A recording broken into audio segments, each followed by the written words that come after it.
much as I liked my iPad that I could scroll the bottom, actually bookmarking the. Does it bookmark by itself, or did she do that?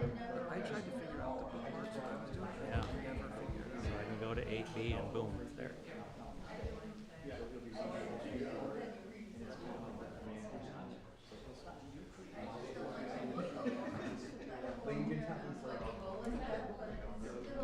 Did you do this? Do you do this, or does it create it itself? The bookmarks? Oh, I didn't do it. Yeah, I didn't put that anything It in there must for do a it itself. bookmark. He was always yelling at me about it. I could never figure out. So if I want to go to 8B2, I can just go to that and it just jumps through the Because pack. you have your side panel open, maybe? Yeah, I open my bookmarks.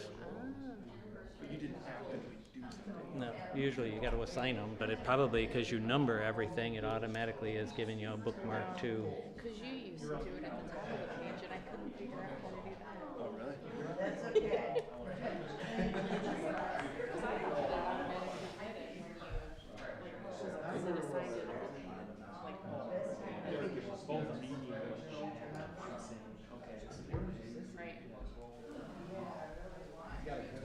They don't need all that paper.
down there? Is it time to go?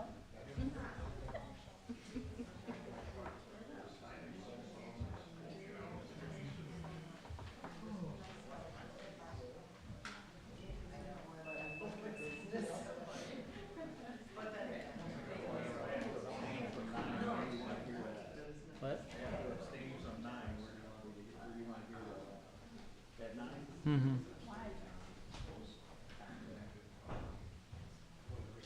We knew it was coming. We knew it was coming.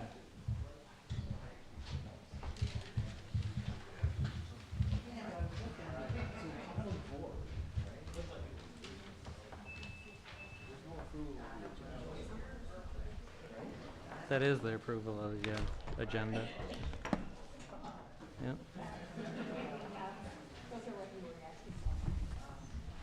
What's that? Okay.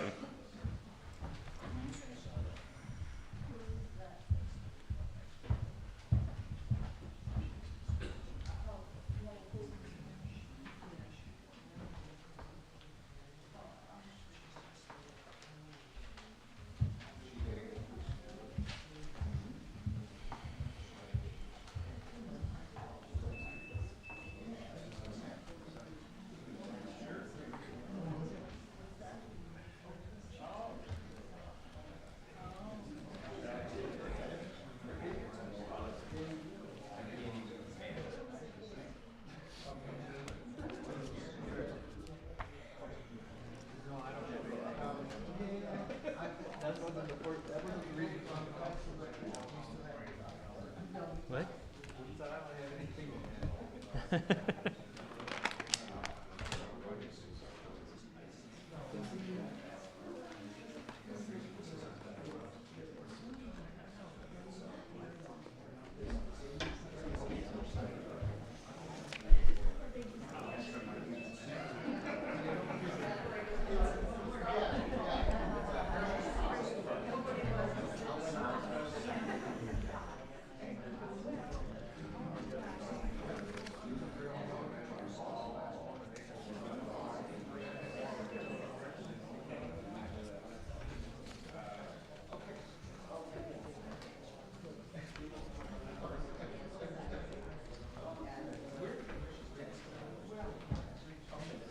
You're good?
Okay.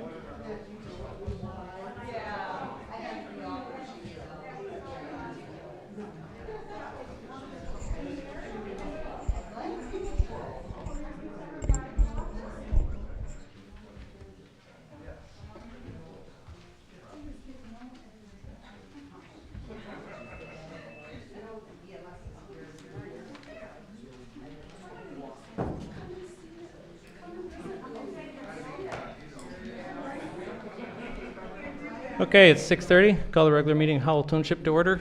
Roll call. Coddington, Here. Sue Doss. Here. Jonathan Hohenstein, Here. Matt Counts, Here. Tim Bull, Here. Shane Fagan, Bob Wilson. Here. Please join me in the pledge to the flag. Pledge allegiance to the flag of the United States of America and to the republic for which it stands, one nation, under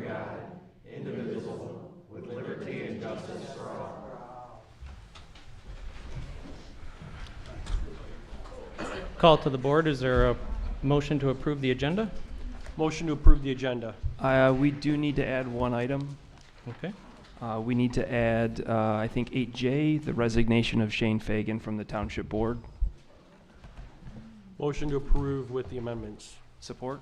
Motion by Count, seconded by Hohenstein. Discussion. All those in favor? Aye. Opposed? Motion carries. Approval of the minutes of the regular board meeting for December 8th. I'll make that motion to approve the minutes. Support Bowl. Motion by Doss, seconded by Bowl. Discussion. All those in favor? Aye. Opposed? Motion carries. Call to the public. Just a reminder, there will be a call to the public for item 9, the public hearing. So if you have comments on that, we'll wait for that time.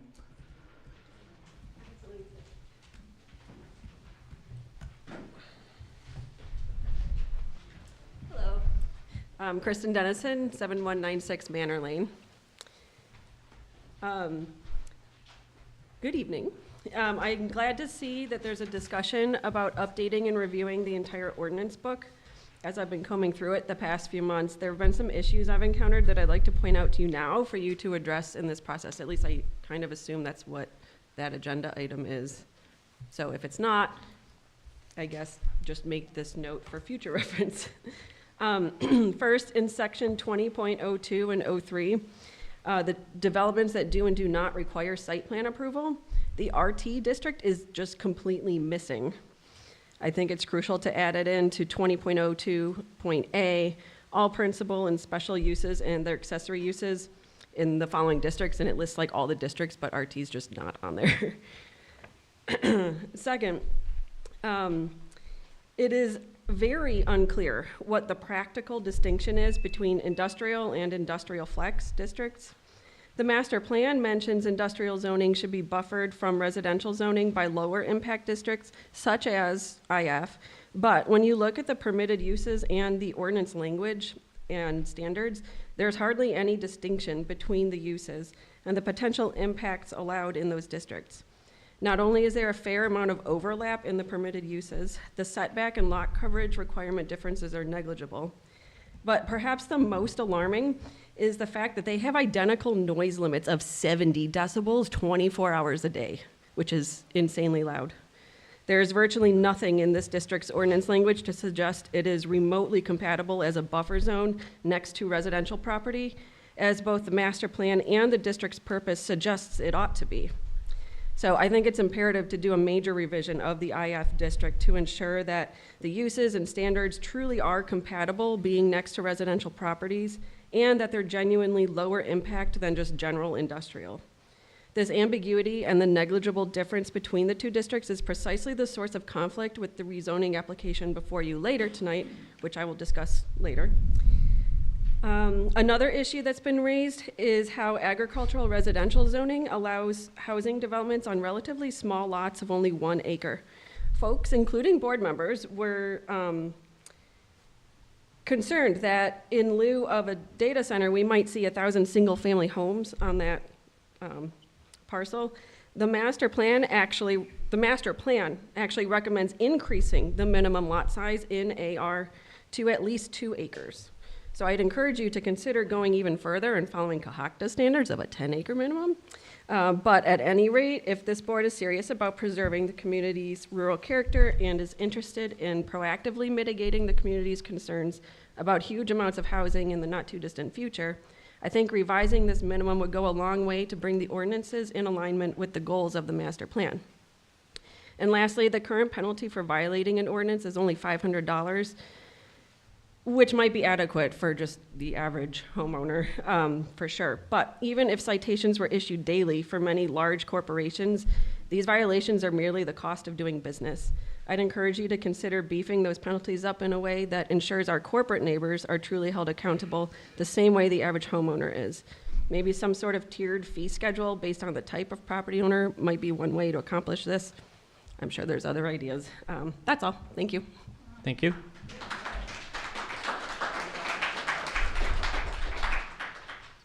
Anyone else for the call to public? It's a race. Hi, Gina Lowe, Preston Road, 48855. It's a call to you guys and you guys as well. I called Sheriff Murphy this morning with the accident that happened on 59 here. I don't know if you guys saw that. I think he was a teenager with a head-on collision that injured, I don't know the status of the two women that were injured in that crash, but there's a huge problem. People are dying on the roads in Livingston County like crazy. And I noticed that the ages of these drivers seem to be in the teens a lot. So I know it affects all ages.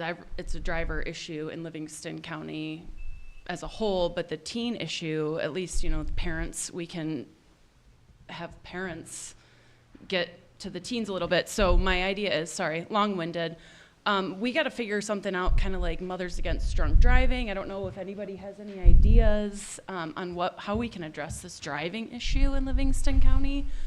Sheriff Murphy didn't seem super optimistic today on the DARE program doesn't really work for teens and everything, but I just find that unacceptable. It's pretty scary. I don't know about you guys. I don't really feel safe driving in Livingston County right now. So just a call to the public. If anybody, my name's Gina Lowe. If you have any ideas, you can find me on Facebook. I think it's something that should be addressed as a whole of the dangerous driving around here. Thank you.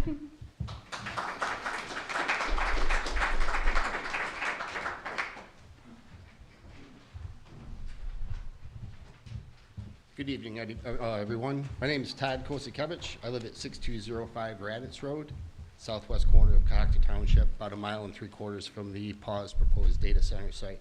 I just want to share some personal observations lately, a progress report of sorts about where the community seems to be standing on the data centers.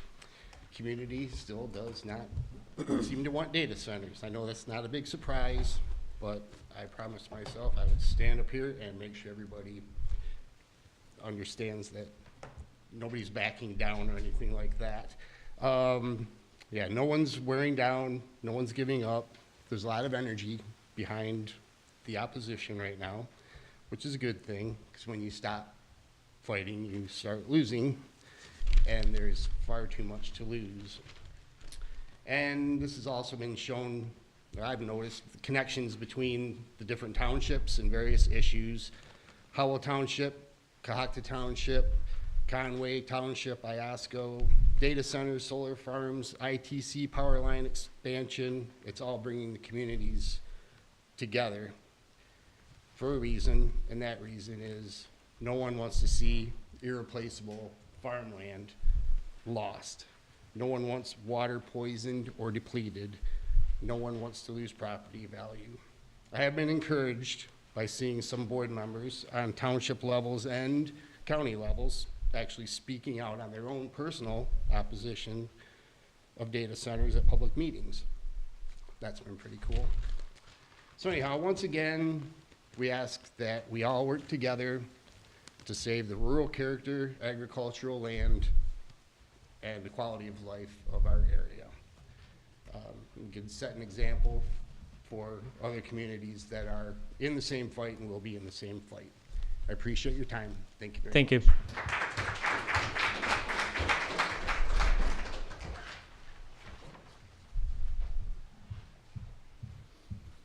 Good evening. My name is Angela Barbash, 4211 Crandall Road. I just want to thank the Planning Commission, Tim, and the rest of the Planning Commission for the December 16th meeting that I was able to attend. It was the first time in 4 months of attending meetings between county and township board and planning commission that I felt like we were all really in an active conversation together. There was a sense of being in this together, of being on the same side of an issue, even if we might have had differences of opinions of how to address it in the room, but we were all working together toward solutions and ideas. And it was a cultural shift. And I noticed that someone who had applied for the open planning commission position mentioned it in his application letter, that it stood out to him as a remarkable meeting as well. So I just want to encourage encourage the board to talk to the planning commission members that were there that night and to learn from that experience, because it was such a different experience from what I think the rest of us have experienced going to regular township board meetings and then to the county board meetings. And I hope that we have more experiences like that. Thank you. Thank you.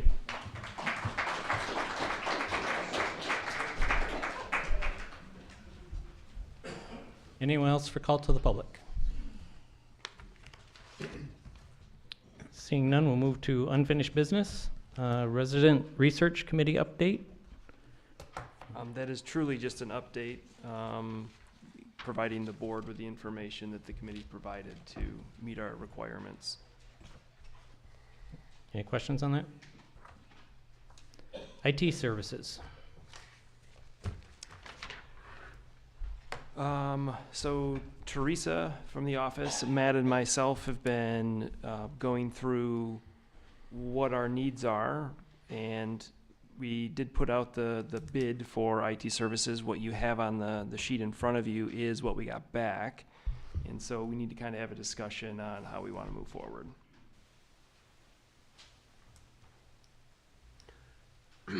Just to recap, right? I want to say it was 3 months ago, was it, that we did the audit? We did the audit with DuPont, and they provided us an analysis of compliance relative to CISSP, which is a standard that is used in the industry to say, are you compliant with security standards and documentation and backups and network protection and so on and so forth. So we had that audit. We looked at the results of that audit, and we said, let's go out to bid for a managed service provider for our IT services. Okay. Mr. Chair? Yeah. Just to clarify, obviously we've got something that we're using now. Could we expound maybe a little bit on what that is? Because this is gonna be a new addition service, correct? It would be, yes. So I know we have a computer person or an IT person that we work with now. Right. That's not sufficient anymore, or maybe we could just expound on how we've gotten by and what we need to improve on. Yeah, I would say as our needs have grown, the service hasn't grown with it. Okay. I think that's a good explanation. What we're really looking for as the community grows, as the township grows, as cybersecurity becomes more and more of a broad threat across anyone who uses technology, is someone who is an organization who can support us in that capacity. Whereas I think the provider we have today is more of we ask and they provide an answer, and I think we need somebody who can kind of guide us in a way to help manage our IT services holistically. It's not just about, I need a new laptop for an employee. It's about, how do we protect our servers? How do we protect our data? How do we make sure that we have the right level of access controls, that sort of a thing? So I agree that we need to protect the information that we have at the township level. Correct. And I know you're an IT guy. Yeah. So, but it's anywhere from a $21,000 to $30,000 a year expense. It is, and I'll be honest with you, from a managed service provider perspective, like when the grand scheme of things, I don't think that's very much. When I looked at all of the proposals that I saw, I think they're all very good. I think it's gonna come down to like what our monthly, do we want somebody who's very close? There's one team that's in Howell, there's another team in Ann Arbor, right? Those sorts of things. But quite frankly, like the people who came in new all provided mechanisms. This is how you become compliant in this area. This is what we would recommend from upgrading your server in this way, your firewall in this way. These are the trainings that the staff will get on IT security, compliance, and phishing, and those sorts of things, right? The one company that didn't do any of that is our current vendor. I noticed. So, for me, being in that industry, that's just a gap, like a huge red flag when I see those things. On the network restructuring cost, Mm-hmm. what does that entail? Because I see all of them listed, it'll be, need to be quoted out. I mean, are we Yeah. talking a lot of money or just, what exactly is it? No, I don't think it's gonna be a huge amount of money. You'll see the last one in the spreadsheet, they actually, I think it's VC3, they actually included it in their onboarding fee. And I think it'd probably be roughly in that neighborhood, right? You're talking about a new firewall, you're talking about a new router, you're talking about upgrading the operating system, putting it on a patch cycle. I would say, I mean, I don't want to quote numbers for these guys, but Right, I think okay. that onboarding fee probably covers. I know some have an onboarding fee, some don't. Right, correct. So, Yeah, and I think that's the difference, right? Some have said they know that there's gonna be some work to onboard, so therefore they're putting that fee out there, right? And others are saying, we'll quote it as once we get into it, right? But the monthly fee is really about having a help desk, having a I think it's Man Information Services, Secure Tech Group, and VC3 all have like monitoring of our systems, right? So if something breaks at 2 a.m. or we are attacked or something like that, alarms go off and they come in and they help to triage that situation, right? And then patching and stuff, which, like I can tell you right now, we need to upgrade and patch our server and our infrastructure. It's behind. So those are the types of things that they'll continue to do, right? Microsoft is releasing patches for their servers every single month because of this security concerns that are out there in the industry today, right? And we're not getting any of that today. So it's your opinion, we need everything on here? Yeah, I definitely. I mean, we definitely need somebody to come in, upgrade our server, and do a monthly patch. We definitely need a rework of the firewall and the router, and I think the help desk is an added bonus. We begin to get somebody to walk with us along that plan and make us CISSP compliant. Of the people who submitted bids, did you see any one or two that you thought, that looks, not only, because I'm a value person, so it's not just that we're getting something, but we're getting something for Yeah. a good value. I knew you were going to ask me that question. I'm glad he did. Yeah, I mean, I think the monthly costs are reasonable. Obviously, I like the ones that are more reasonable than others, but VC3 is a little bit of a higher cost, but it also includes travel and stuff, which I think that's why we chose. They gave us a couple of different options, and I think that's why we chose that one. So, but in those, some of that documentation, they had multiple, essentially, plans to choose from. Correct, they did. And they didn't always choose the cheapest plan. No. And I don't know if that's because they're looking at, our needs. Like, when you look at the less expensive plans, is it truly missing something that we absolutely need to upgrade to that next plan? Yeah, so I'll give you an example, right? One of the vendors said, you could take a lower plan, but then we'll bill you anytime that we have to come out to the office. Well, they're an hour away as it is. So if they're gonna bill you an hour travel time each way, plus they're gonna bill you for the time that they're here, that automatically bumps you from like the middle tier to the top tier if you do it once a month, as an example, right? Right. So that's why I said just go with the top tier, because let's assume that we're gonna have someone out here once a month for something. I like the fact that Man Information Technology Groups has a security operations center and they have a security incident management team. That's a really nice thing to have. They went very detailed into the security plan, and I like that a lot. I like the fact that Secure Tech Group is located here in Howell. They're very, very close. That's a benefit too. And they've given us a 3-year contract. I think, VC3, they're a little bit higher priced, but they are also SOC 2 compliant certified, or SOC 2 certified, so, and ISO 27001, I did look at those certifications. So, it just depends what the board feels comfortable going with, right? If you want the whole shebang and everything that there is, we're gonna pay for that. If we're willing to kind of go middle of the road, I would say let's go, you know, like a man information technology or a secure tech group in that case. So you see VC3 top of the line, man and secure, maybe more the value, and you didn't talk about Centerra's, their price is high. Their price is high, plus they're located further away. They're in Casco, right? I didn't see the value in that. Okay.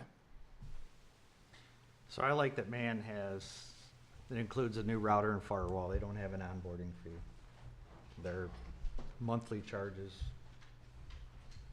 the lowest, I believe, when you add everything in.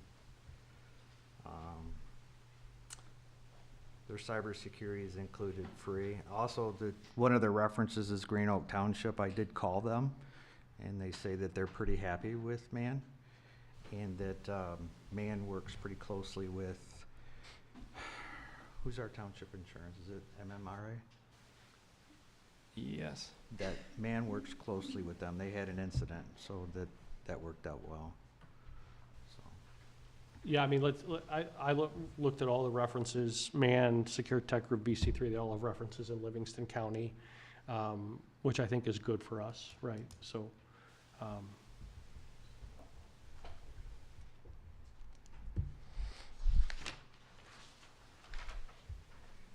Anybody want to make a recommendation or a motion? And Matt, you mentioned that, like, Man has these, you're saying if we take this lower one, that we're gonna be up to this number. yeah. Yeah.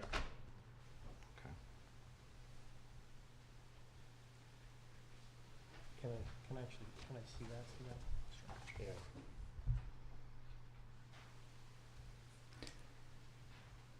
Question for you, Matt. Under Man, they're a 1-year contract.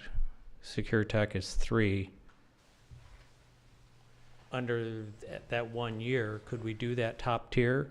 They build us up, and then we could go to a lower tier when everything is built back up? You know, that's, so contracts are always, you gotta decide what you want. Like, are you looking for a locked-in price, long-term, Right, value 3-year prop? benefits us? Then you're talking a 3-year contract. If you're like, we're not sure, we might wanna, like you said, be built up, and then perhaps, like, maybe drop down, or we wanna start low and then build up, we could do that too, right? You could start at a lower plan and then work our way up. If we wanted to do something like that, that's the benefit of the 1-year contract. The detriment of the 1-year contract that Man Information Group says is they're gonna increase the price 3% on CPI year over year. Like, so you just know that's going to happen, which is actually pretty common in the industry. So But year 2, we could negotiate a longer contract. we could negotiate a lower contract. We could say year 2, we would like to do a 3-year contract. You know, you could make adjustments for, moving up to the 2nd or 3rd tier. But yeah, look, if you look at this price for like tier 2, and you look at their hourly fee, and you say how far, like, you figure out how far it is to travel and then how long they spend here, you're gonna hit that top tier no matter I what. don't think they charge for travel either, so. Included in the monthly fee anyway is what it says. Man, is that right? Yes. Yeah, maybe that was VC3 then, Yeah, VC3. yeah. No, VC3 VC3 is is the same. included, At that tier. so. Do you anticipate, once one of these companies come in here, that we're gonna have additional upgrade fees for equipment?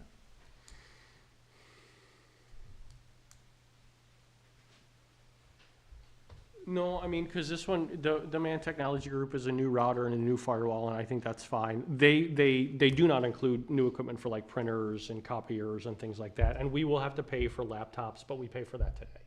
Right. So I don't see that being an issue, at least at this point in time, right? At some point in time, I think we bought the server 4 years ago.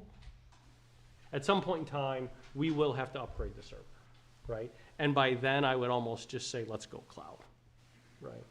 So.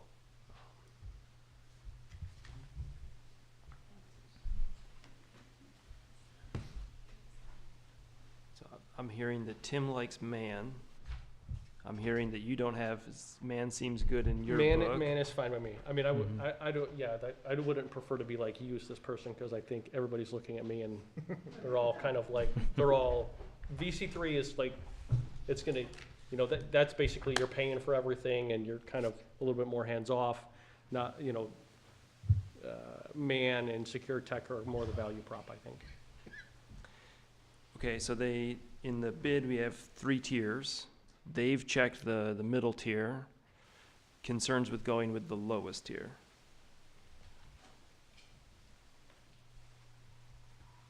This is strictly a budget thing where it's, you know, the price will never go down. Yeah. You're locked in forever. I will not forever, but you're gonna have an IT expense, and again, maybe it's a silly thing to do now, but Yeah, I mean, the bottom tier does not include it doesn't even include remote services. Right, so you call for a question or whatever the case might be, and they're gonna bill you for that. I don't It's like way that. cheaper to pay for it ahead of time. Yeah, like I Just- don't, I'm telling you. all right. at $170 an hour, they could spend an hour on the phone with us to fix someone's laptop, and they're gonna hit us up for $170. Okay. Do that 3 times a month. And I think at least the middle tier will get us up to speed, get us where we should be. That would be my concern, is that if we are behind, it would Yeah. have the opening there to move it forward. Yeah, that's the difference between the middle tier and the top tier. The top tier, we don't pay for travel if they end up having to come to the office at all. The middle tier, you do.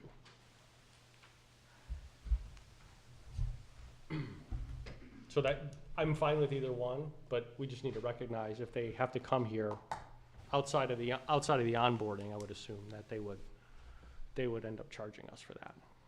Okay. We could certainly go with it, and then if we end up seeing that we need it a lot, we could bump up, right? I would assume.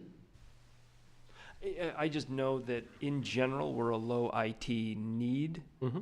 office, Mm-hmm. but stuff happens, and so yeah, I can't guarantee that Sure. we won't have had a better deal at Yeah. some other tier, Yeah. long term in some year or some month Sure. or something. Sure. But yeah, Yeah.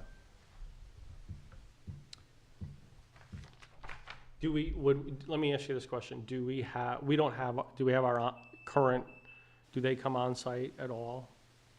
very rarely. Okay, then maybe it's not worth it. So I will make a motion to select Man Information Technology Groups for the middle tier remote IT care package of $1,496 a month. Support. Motion by Count, seconded by Bowl. Discussion? All those in favor? Aye. Opposed? Motion carries. Okay, on to new business. Howell Township zoning ordinance update. So we have been discussing this for a while. The timing didn't work out between our last 2 board meetings and the stuff we were dealing with. So we do have this proposal from our township planner to go through our zoning ordinance. And this isn't complete like breakdown and redo. This is, looking at stuff, cleaning things up, making sure things make sense. Do things still tie together? In the copy I have on my desk, I have all sorts of things that are scribbled in there because, section 8's not in there anymore or something like that, where you have these different things that just don't line up anymore. So this is what they're proposing for $38,495, which is a lot cheaper than the original number I was quoted to completely redo the ordinance, which was closer to $100,000. So this is just amendments, like revisiting the, I It guess, is, but, revising.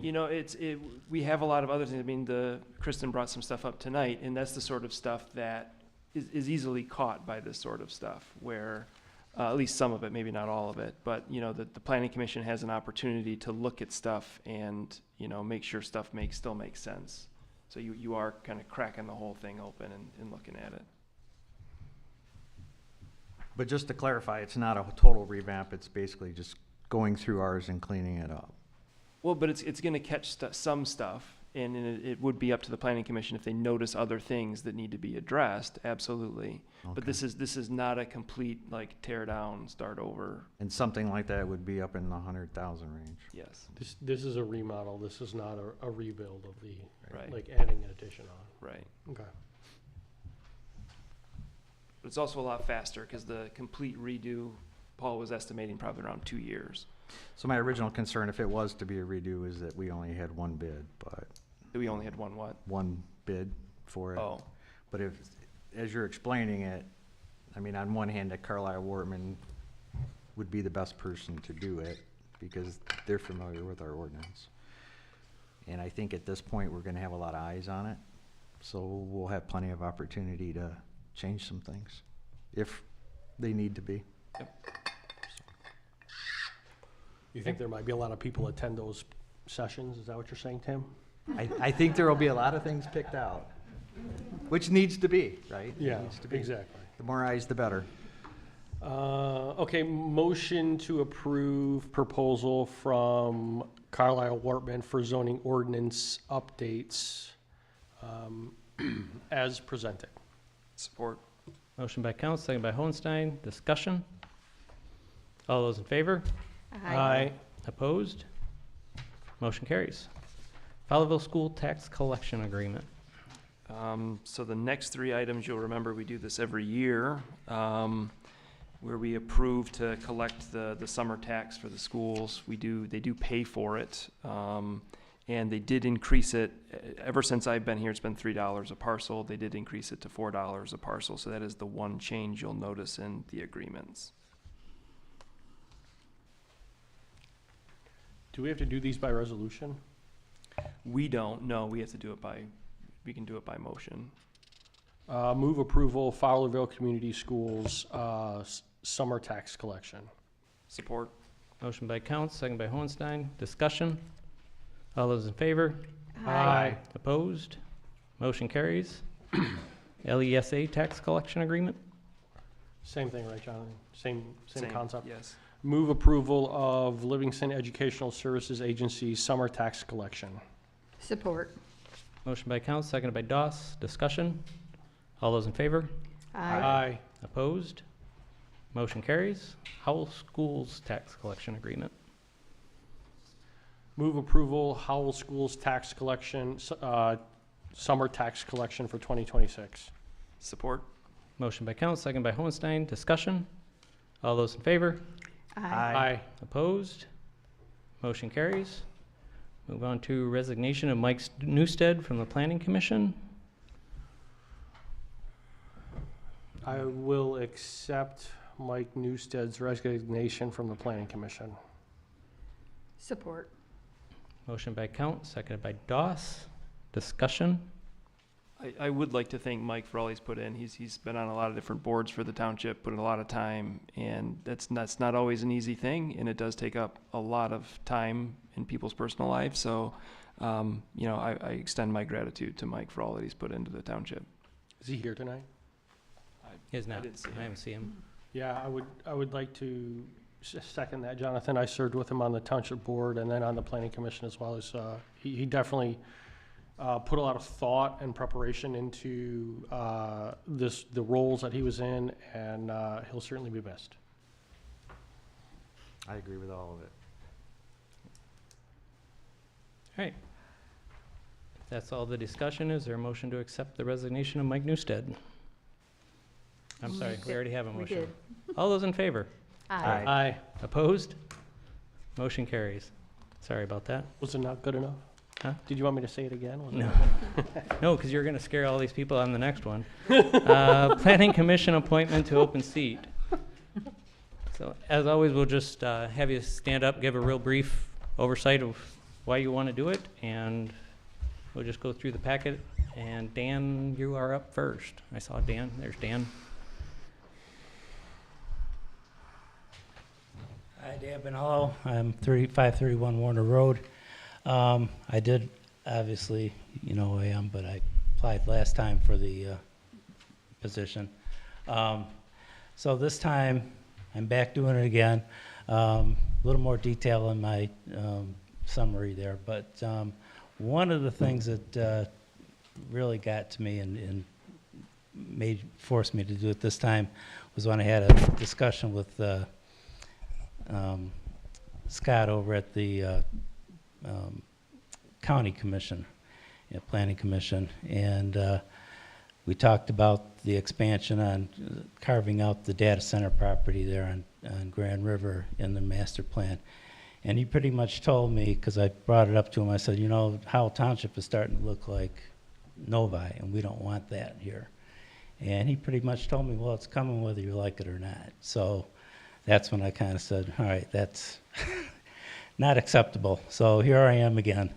We're a rural community, we want to keep it that way, and for somebody to be just that blatant and tell me that, you know, they're going to roll over us whether we want to or not is not acceptable to me. So that's why I'm here. Okay, any questions, Dan? Thank you, Dan. Thank you. Thank you. Jim? I don't think I saw Jim. I don't see him. Okay. Corey? I saw Corey.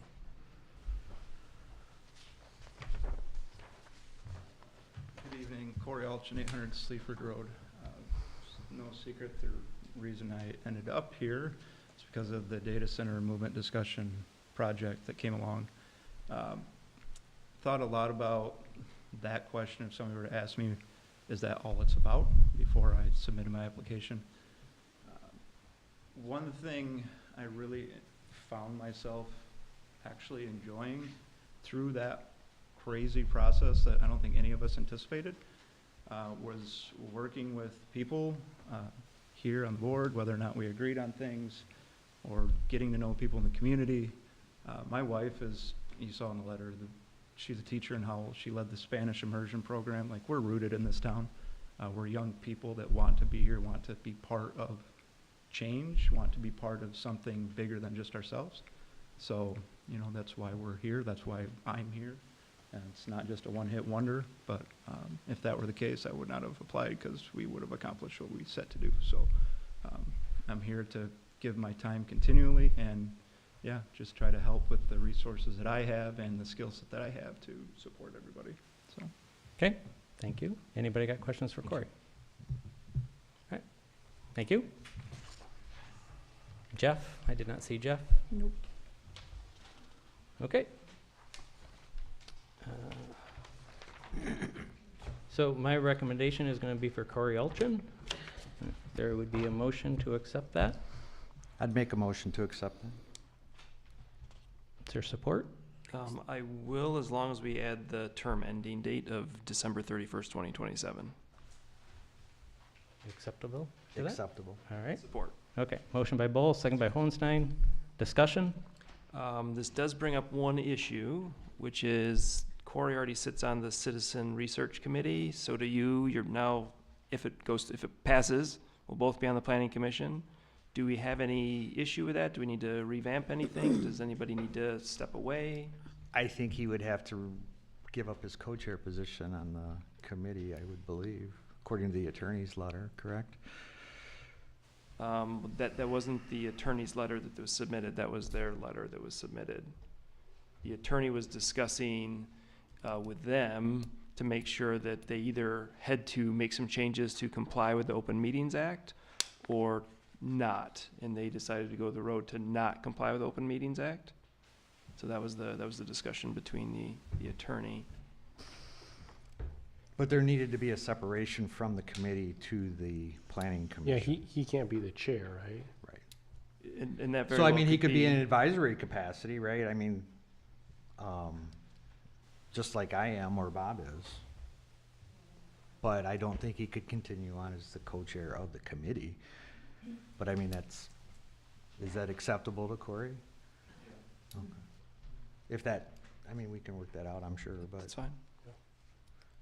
Yeah, I don't think we should have any appointed or elected official being a chair on that committee. Okay. With that, all of those in favor? Aye. Aye. Opposed? Motion carries. Congratulations, Robert. Howell Township fee schedule. So the fee schedule is something that we are supposed to look at on a regular basis. It's been a while since we've done it.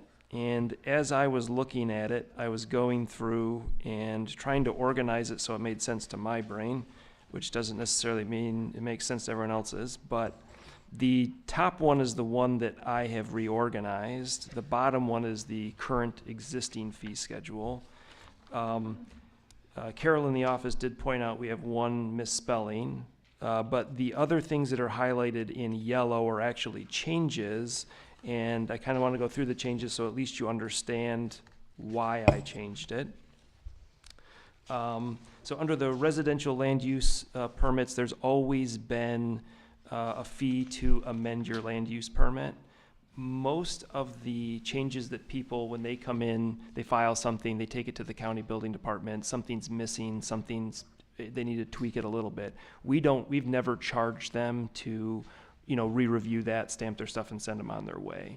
And that's why I'm I'm adding the word major, because if there's some big thing that, a staff member has to now re-review everything, okay, maybe it's appropriate that they pay an additional charge. But if this is, in my opinion, if it's a minor change, I don't think that it's necessarily something the township needs to charge for. The same is true on the commercial level, the adding of the word major. The next change is adding the word annual to the mining permit and all the language underneath. That is directly from our ordinance. And so I just thought that we don't have anybody that has a mining permit right now that's open and active, to my knowledge anyway.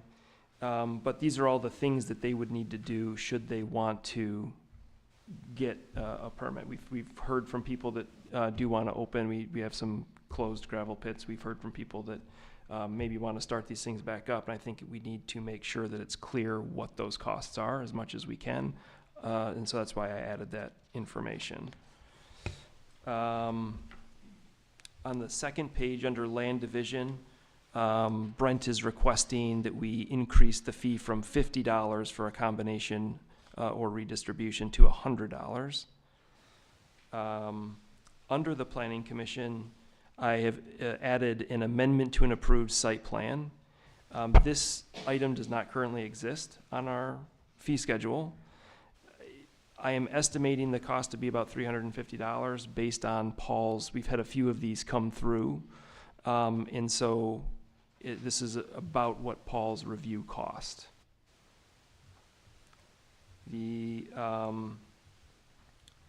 I believe that's true of the next one too, which is it didn't exist before. Our site plans expire after a year, so if you've gotten approval for your site plan, you have 1 year to get all your construction documents done and submitted and pull a permit. If you haven't, then technically your site plan expires, and then you have to go back to the Planning Commission to get an extension. When we do that, Paul will review it to make sure that if the ordinance is changed, he's looking to make sure that it still complies with the ordinance as it exists today, in case there are any changes. And so again, estimating that cost to be about $200 from our planner. On the next page, we changed copies to 10 cents. That used to be 25. The 10 cents, although I don't know if it actually matches what our cost is, it is the same as under the FOIA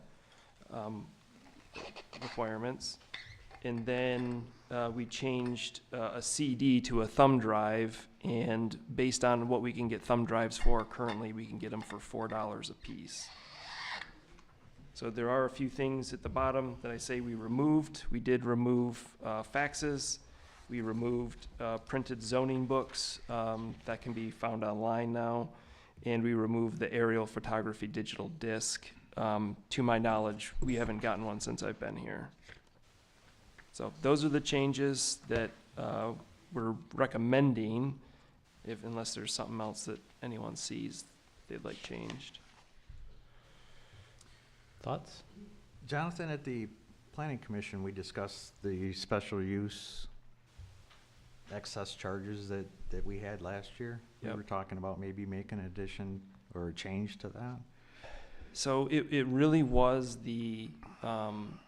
there's only one or two that in our ordinance requires that if it goes over, you're gonna pay the additional fees, whatever it is. Site plans is one of them. They put, money in an escrow with us. If it turns out your reviews cost more than you currently, have deposited in your escrow, we're gonna ask for more. And we get a reimbursement agreement from the applicant when they apply. The other's a rezoning. If for some reason attorneys have to review it or there's additional things that have to happen, that's when we're actually able to charge the costs that the township incurs to the applicant. So on a normal basis, what we're trying to do is we're trying to cover our costs. Right. Not every special use has exceeded it. So while we had the one that exceeded, it's not every time. And so that's where we have, as a board, we have that tricky balance. This isn't really supposed to be a revenue generator. It's just supposed to cover the costs so that the people who are applying for things pay their own way. Occasionally, we have people that, their project, it costs a little bit more. And then we have others that, they paid us a certain fee, and then what we pay, say the planner, we essentially made money on their application. So in the end, as long as it's still balancing out, generally we haven't touched it, but Tim is right. We did have a special use that was beyond. But at the end, it balances out and Yeah. seems to. Yep. Thank you. Any other thoughts or comments on that? You like a motion to approve those? Yes, please. Move to accept the township fee schedule as presented. Support. Motion by Holstein, seconded by Doss. Discussion? All those in favor? Aye. Aye. Opposed? Motion carries. Thule Road Park Plan. So you'll remember that we've been talking about a park plan for a while. We originally were kind of talking about providing the community with something beyond what they get now for living in Howell Township, and that was the walking trail. After the 2024 election, we were notified that we were no longer be able to use the EMS building as a polling place after 2028. And so that is what drove us to try to figure out how it is that we're going to do that. And it's been a big discussion. We discussed possibly adding, another section of building on here. Unfortunately, as you'll remember, we're already at maximum lot coverage. Covering additional, with the building, we'd need additional parking, we would need stormwater retention, and it's all in an area that, we're already at the maximum amount, and we're already kind of in a residential area to begin with. So it does put us in a little bit of a bind, and that's where we were discussing all the property we have out on Thule Road, and it's kind of how the community center and recreation on the two parcels on the east side of Thule and Warner kind of came to be. So we worked with the township board approved, working with the township planner, planner's office, and we worked through what does that look like, and we came up with a plan. We invited just the people that are really close to the park to a special meeting just to see what their thoughts were. We took their comments and had the township planner adjust that plan to address some of those concerns. That's the plan that is actually in the packet, and then we had an open house, heard further comments and discussed things more, and now we're kind of at a spot where we need to decide what we're going to do.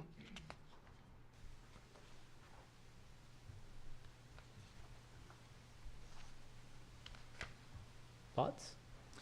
So, can you go a little bit, like, what we need to decide to do to move forward? So Like, where are we at? I mean, I see some things in here about borrowing and bonding and. So I went through that list because we never had costs before, when we were talking about doing this. And so we finally have, these are obviously not quotes, but I went through out of that list of $7 million, and said, okay, what is it that we just need if we're gonna pay for, say, just the community center?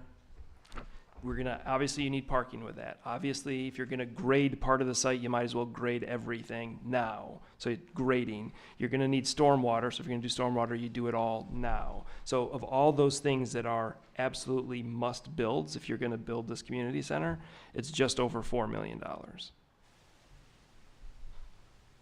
I wanted everyone to know the bonding stuff because, I mean, the numbers that are on this sheet, I mean, the total they show, if we were to build everything today, the full park plan, at $34 million is just unattainable. In one fell swoop, right? Without a doubt. I mean, even at $4 million, that's a tough pill to swallow so that we have a polling place. I mean, I think part of this conversation that we need to have as well is that, you know, we've been talking about the Township Hall needs some renovations. There's some stuff that needs to happen.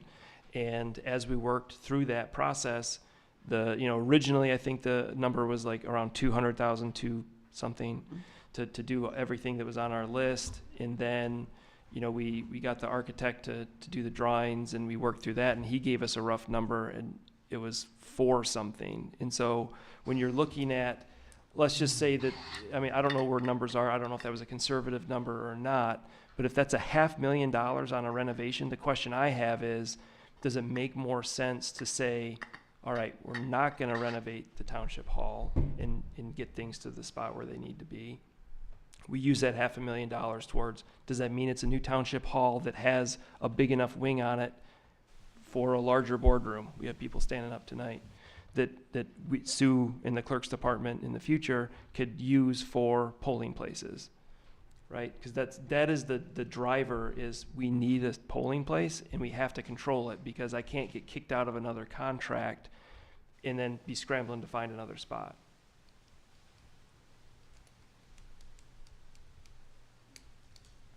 And this isn't that you have to decide tonight. It's just that the thing that's in the back of my mind is that 2028 is here a lot faster than you think. I can't guarantee that we'll have an election in 29. Maybe we will, maybe we won't. It's not normally an election year, but there could be some special election. There could be a school election. There could be something, and now we need a polling place. And that's the thing that scares me. That's the thing that tells me I can't take my foot off the gas. Whatever we're going to do, we've got to figure out quickly, and we've got to start moving towards that goal so that as soon as 2028 is done, if we're not close, we're in trouble on the polling place. Okay. So my concern with this whole thing was the cost of it, obviously, and I definitely didn't want any type of millage to have to pay for it. So I talked to Brent, and he had some really positive information to where we shouldn't have to do anything like that. Right. But I think it might be a discussion that we need as a board with Brent, maybe, to figure out the financing and where the money would come from, because we do have some savings, I understand. Yep. Due to the... Brent, will he be here next month to do the update along with the audit? So Okay. So would that be better, maybe? I think that's perfectly acceptable. If you have questions on the park plan, I know Martha's here tonight. She's on our park committee. So if you do have questions about the park plan itself, I think now would be a great time to ask those questions. I know there were some at the meetings I know there were some from the residents where they somewhat addressed. I know there were some drainage issues, or are those more of a site plan type thing, or? A lot of that's going to be a site plan thing. Okay. One of the comments was brought up that at the northern end of one of the properties, it historically floods. Right. And nobody here knew that, right? That's the person who brought it to our attention lives right next door. So, yes, he's going to know that much better than I am, when I drive by or look at it from our imagery. But that's the sort of thing that you're going to deal with in a site plan as you work through the process. I didn't particularly have any questions with the site plan, so. Okay.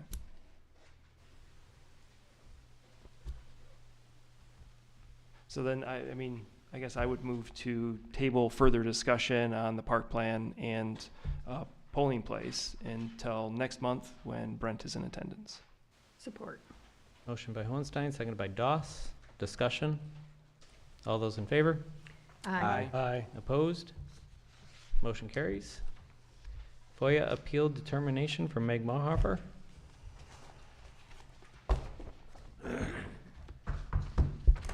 You want to take that, Sue? Not really.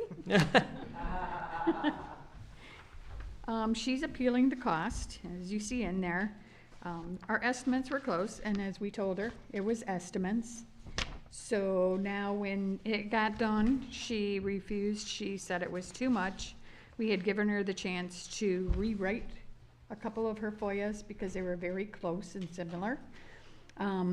She's saying some of the emails that she was being charged for, which is not the reality, were the ones that we put in our packet. We did not put those in the packet. Those were everything up to that time that she'd asked for. And then she wanted us to continue to compile for the next 6 months more emails that were in regards to the data center, either for or against it. So now she is asking for her fees to be waived or just reduced. You know, was re- Position, she wanted, refunded, is that what it was? yeah, if we don't, she wants the deposits back. Now, the work is already done. She also said she didn't agree with the amount that she was charged for people's time, but it is stated that it is at the time whoever has access to the information at the lowest fees. Well, we don't have access to everybody's emails or phones, so it has to be charged at the people's time that do it. I think it's super coincidental that, you know, Meg Marhofer gets a zoning ordinance violation about the time she's having issues with the township. I think I this know it has was nothing to actually do with you, before. but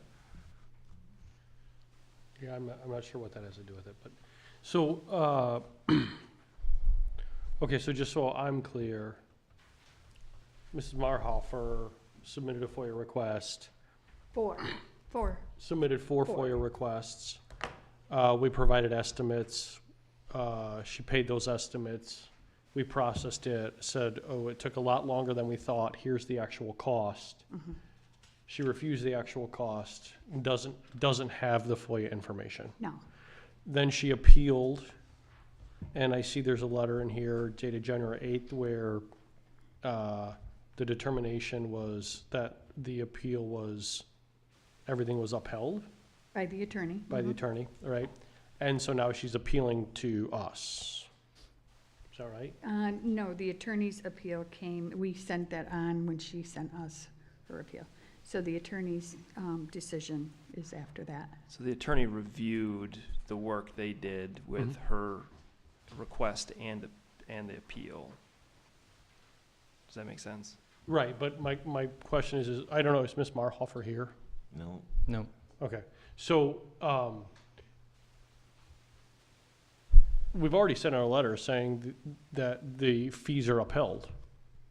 So, It's up to the board to decide if we're gonna Okay. uphold the fees. got it, okay, Yep. so she's basically appealing that letter. She's appealing the appeal, Yes. okay. But she's not here. So I spoke with Ms. Marhofer, and she can't be here because she's at another board tonight. Okay. So, her biggest concern was, as she stated in her letter, the support and opposition emails that she felt were made public and she shouldn't be charged for. I read the appeal, I talked with, and I understand there was 3 or 4 different questions that she requested in her FOIA that would not have, that had to be reviewed, even though the emails were released to the public. No, the emails she asked for were from April of 2024 through that time. So anything, we had to go way back prior to give her the emails. The emails that were included in that board packet were ones that were submitted for that planning session for and against. So the support and opposition emails go back to April? No. Okay, Well, those were yeah, the they NDA do. ones, right? Those, she wanted every email we had in our files, all township employees in our files from 2024 forward. So they had to go back. Now, the ones that were in the packet were for and against, were for that planning session. Okay. Yeah. I mean, I think it said, I thought a request said January 2024, but okay, doesn't matter. And Anyway, it could be. January. For the April support and 2024. opposition ones, though, they didn't go back to April. Those did not go in Okay. there. Those were the ones that- available online. Yeah, because she thought they were available No. online and she was charged for And them. they are available online, but we didn't charge her for But those. some of the questions that she asked in her FOIA would have required additional research. Yes. So, And we asked her, because there was two that were pretty much the same. We asked her if that's really what she wanted, or would she like to amend it or close one out, and she said no. She said that they were two different ones, and that's what she wanted. so I did the math on it, it's in, the top estimates, it ends up being $483 above, for the all four emails. That's, What the estimate was. so for all four, I was just gonna do it, so it's $400 more. Yes, it was 483, yeah, from the top estimate, for four different FOIAs, I'm correct?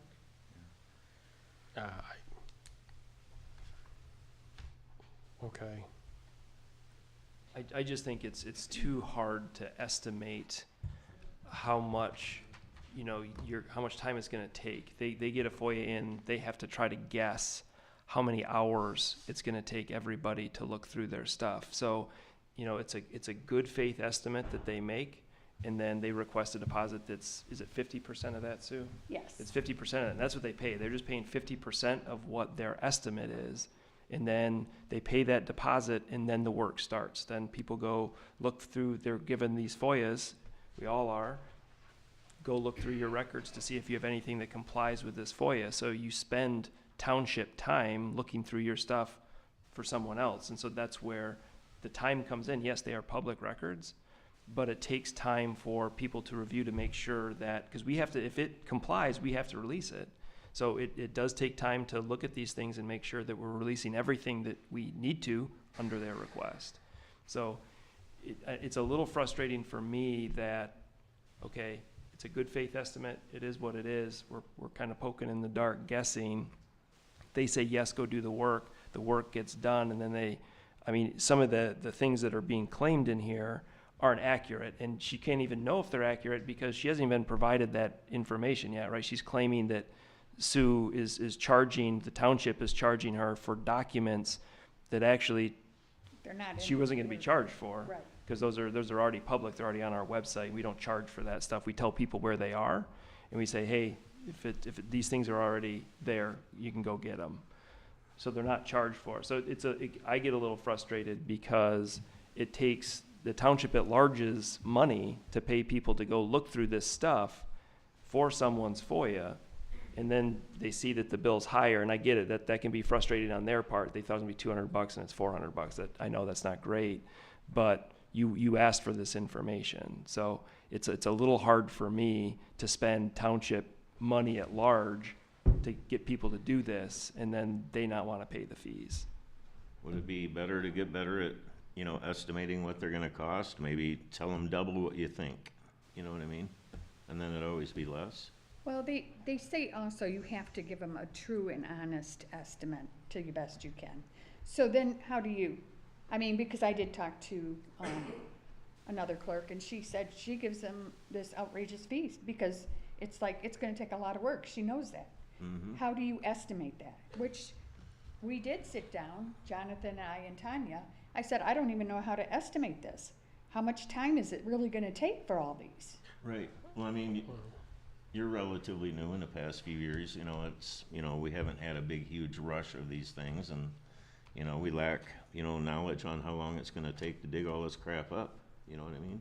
Well, and I don't know what Right. you would have on your computer. Oh, or I know. He would have on his. I totally understand, but I'm just saying, sometimes give them a higher estimate. Did you have a better way to estimate other than just Estimate double it your a little number? bit high, everybody's gonna be happy if it's a little bit less. estimating is an art, not a science. And so, like, just, I mean, I think, I completely agree with you, Jonathan. I don't think that township at large funds should be paying for this type of thing, because effectively what that means is that's taxpayers paying for it for specific individuals. So if they have a specific request and it's part of FOIA, that's fine, but they should pay for it. I think we could get better at estimating. I think we could work on that, right? I'd be more than happy to sit down with you guys and work through a plan if you want an estimating, especially when things are nebulous. But other than that, I don't see any reason why we would change why we would deviate from the attorney's opinion.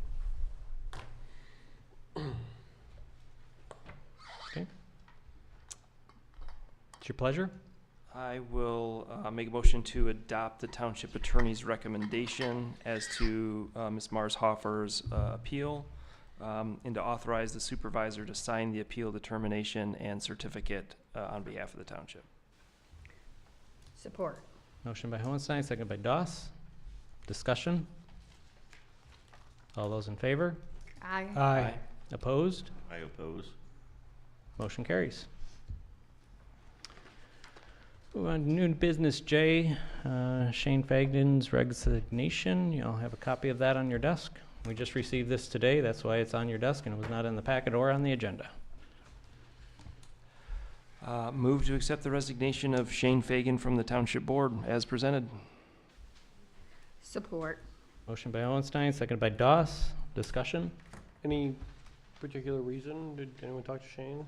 Just I the letter? did, Okay. and he said it's more than what he expected to be. It's a lot of time spent. And right now, his business is picking up. He needs to spend time and actually on that versus whatever's going on here. Oh, so his business is doing well. Yes, Oh, that's good to hear. so,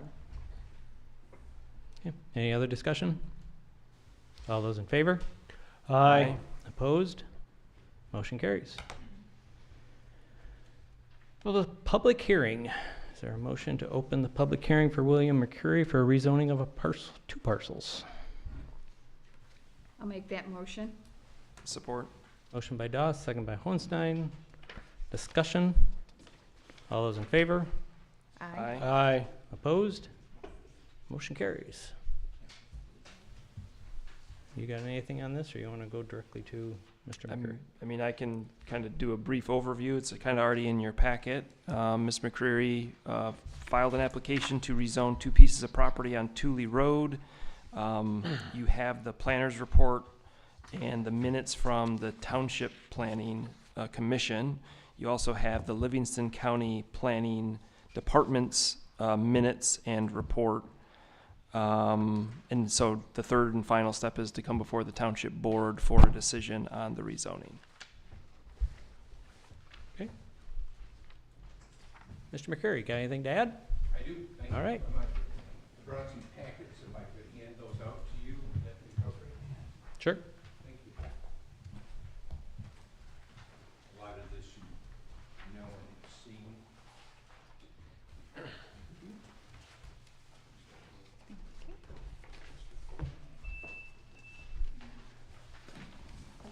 Thank you.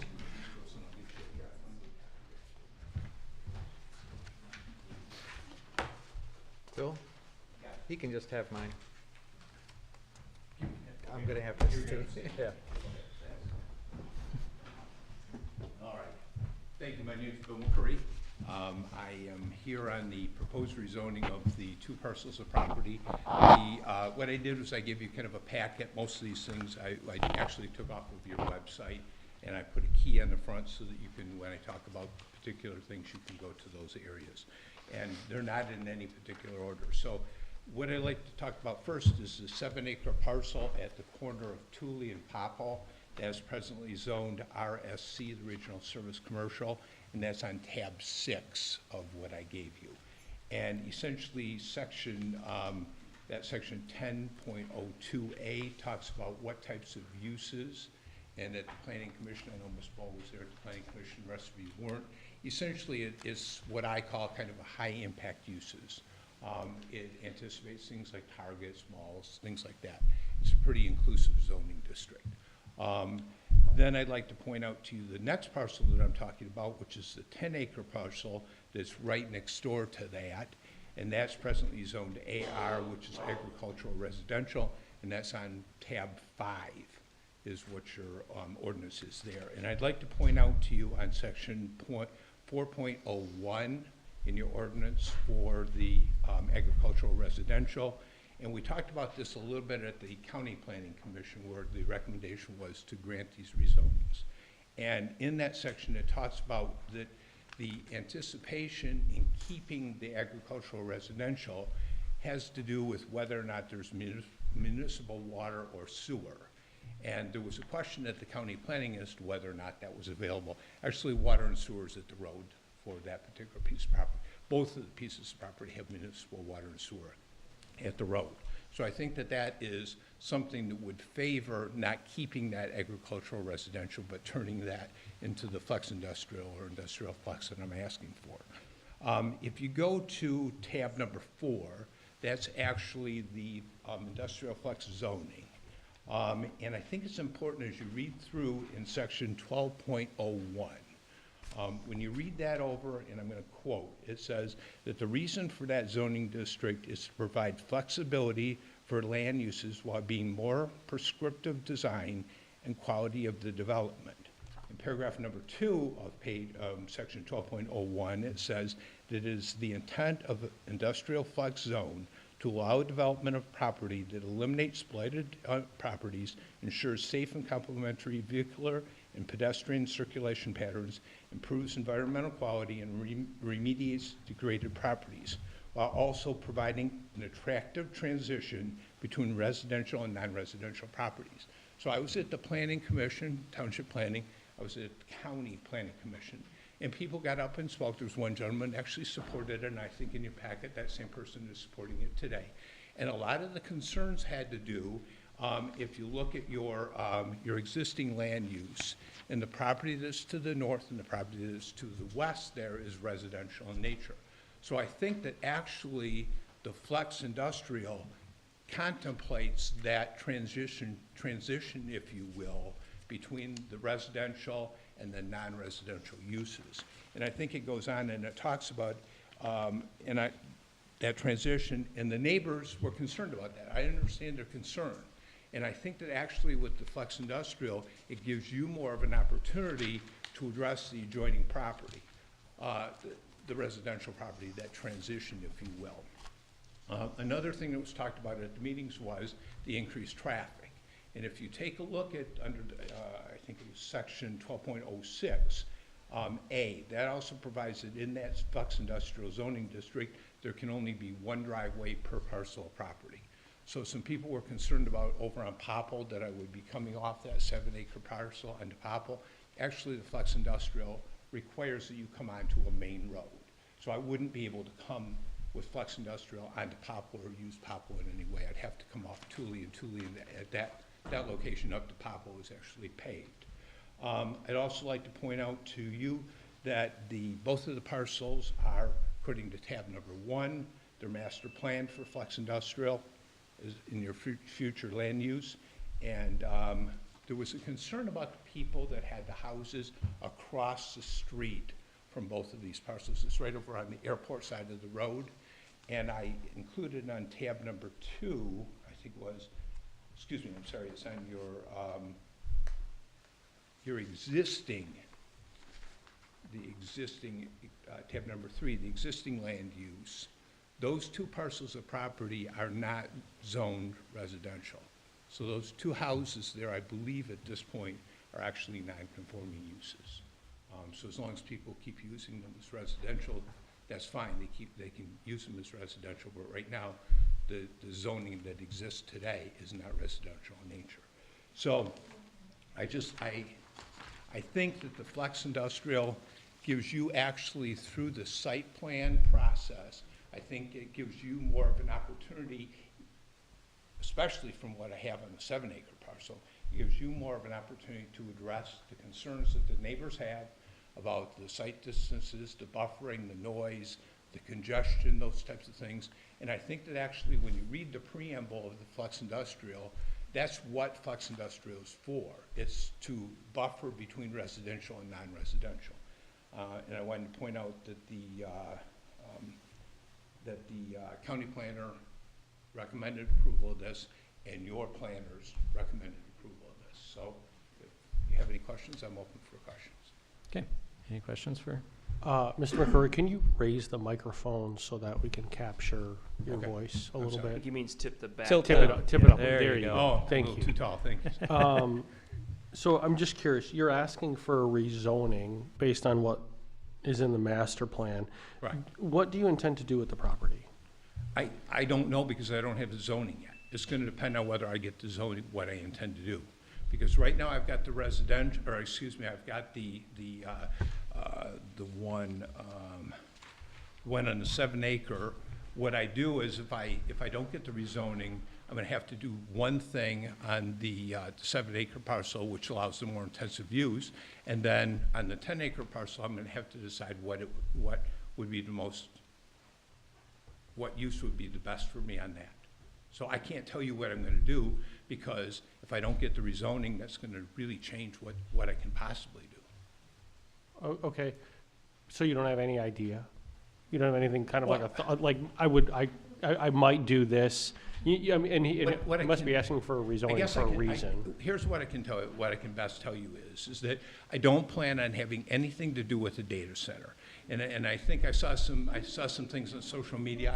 I've said that at every meeting, and somebody on social media said, I think he was trying to be funny. No, I'm not trying to be funny about that. I mean, I applied for all this before anybody brought up data centers. Mr. okay? McCurry, I understand, I'm not asking Yeah. you if you're doing a data center, Yeah. I'm just asking you what you thinking about doing, right?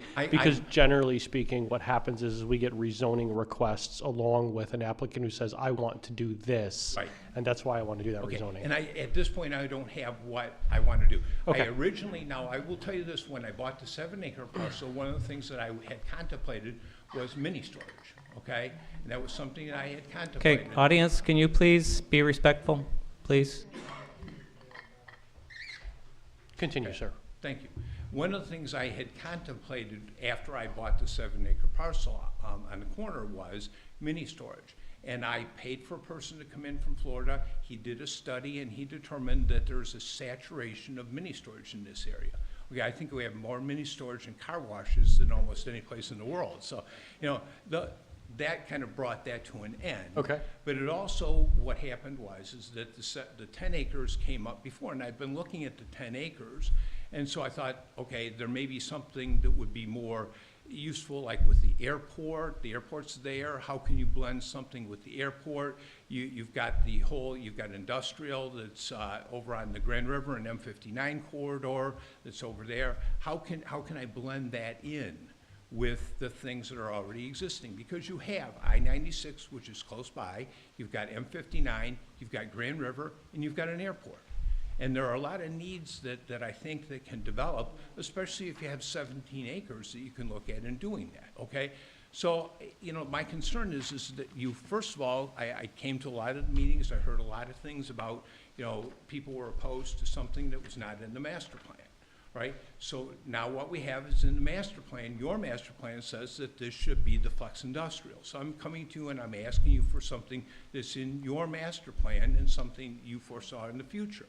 Okay, that's what I'm asking for, and I think that the agricultural industrial, as I said in the preamble, it anticipates if there isn't water and sewer there, and that is there.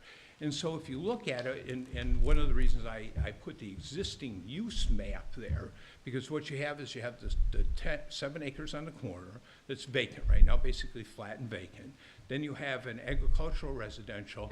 Then you have another commercial, which is La Casa, but all of those parcels are master plan for flex industrial, okay? And again, I wanted to address some of the concerns that the neighbors had. Would I be coming in and off Popple Lane? The answer to that is no. I mean, that makes absolutely no sense at all to come in and off Popple Lane. The zoning that I'm asking for doesn't even allow me to do that, okay? People talked about the ambulance and things like that. Well, I'm up from the ambulance, and I think when we talk about the zoning I'm asking for only allows one entrance and exit from each parcel of property.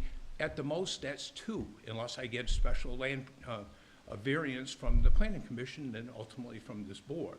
So I don't mean to be not looking at you, I'm trying to answer this gentleman's question. But, so what do I have planned? I'm trying to find something that would blend into the needs of the community, blend into that area, and it's something that you have master planned.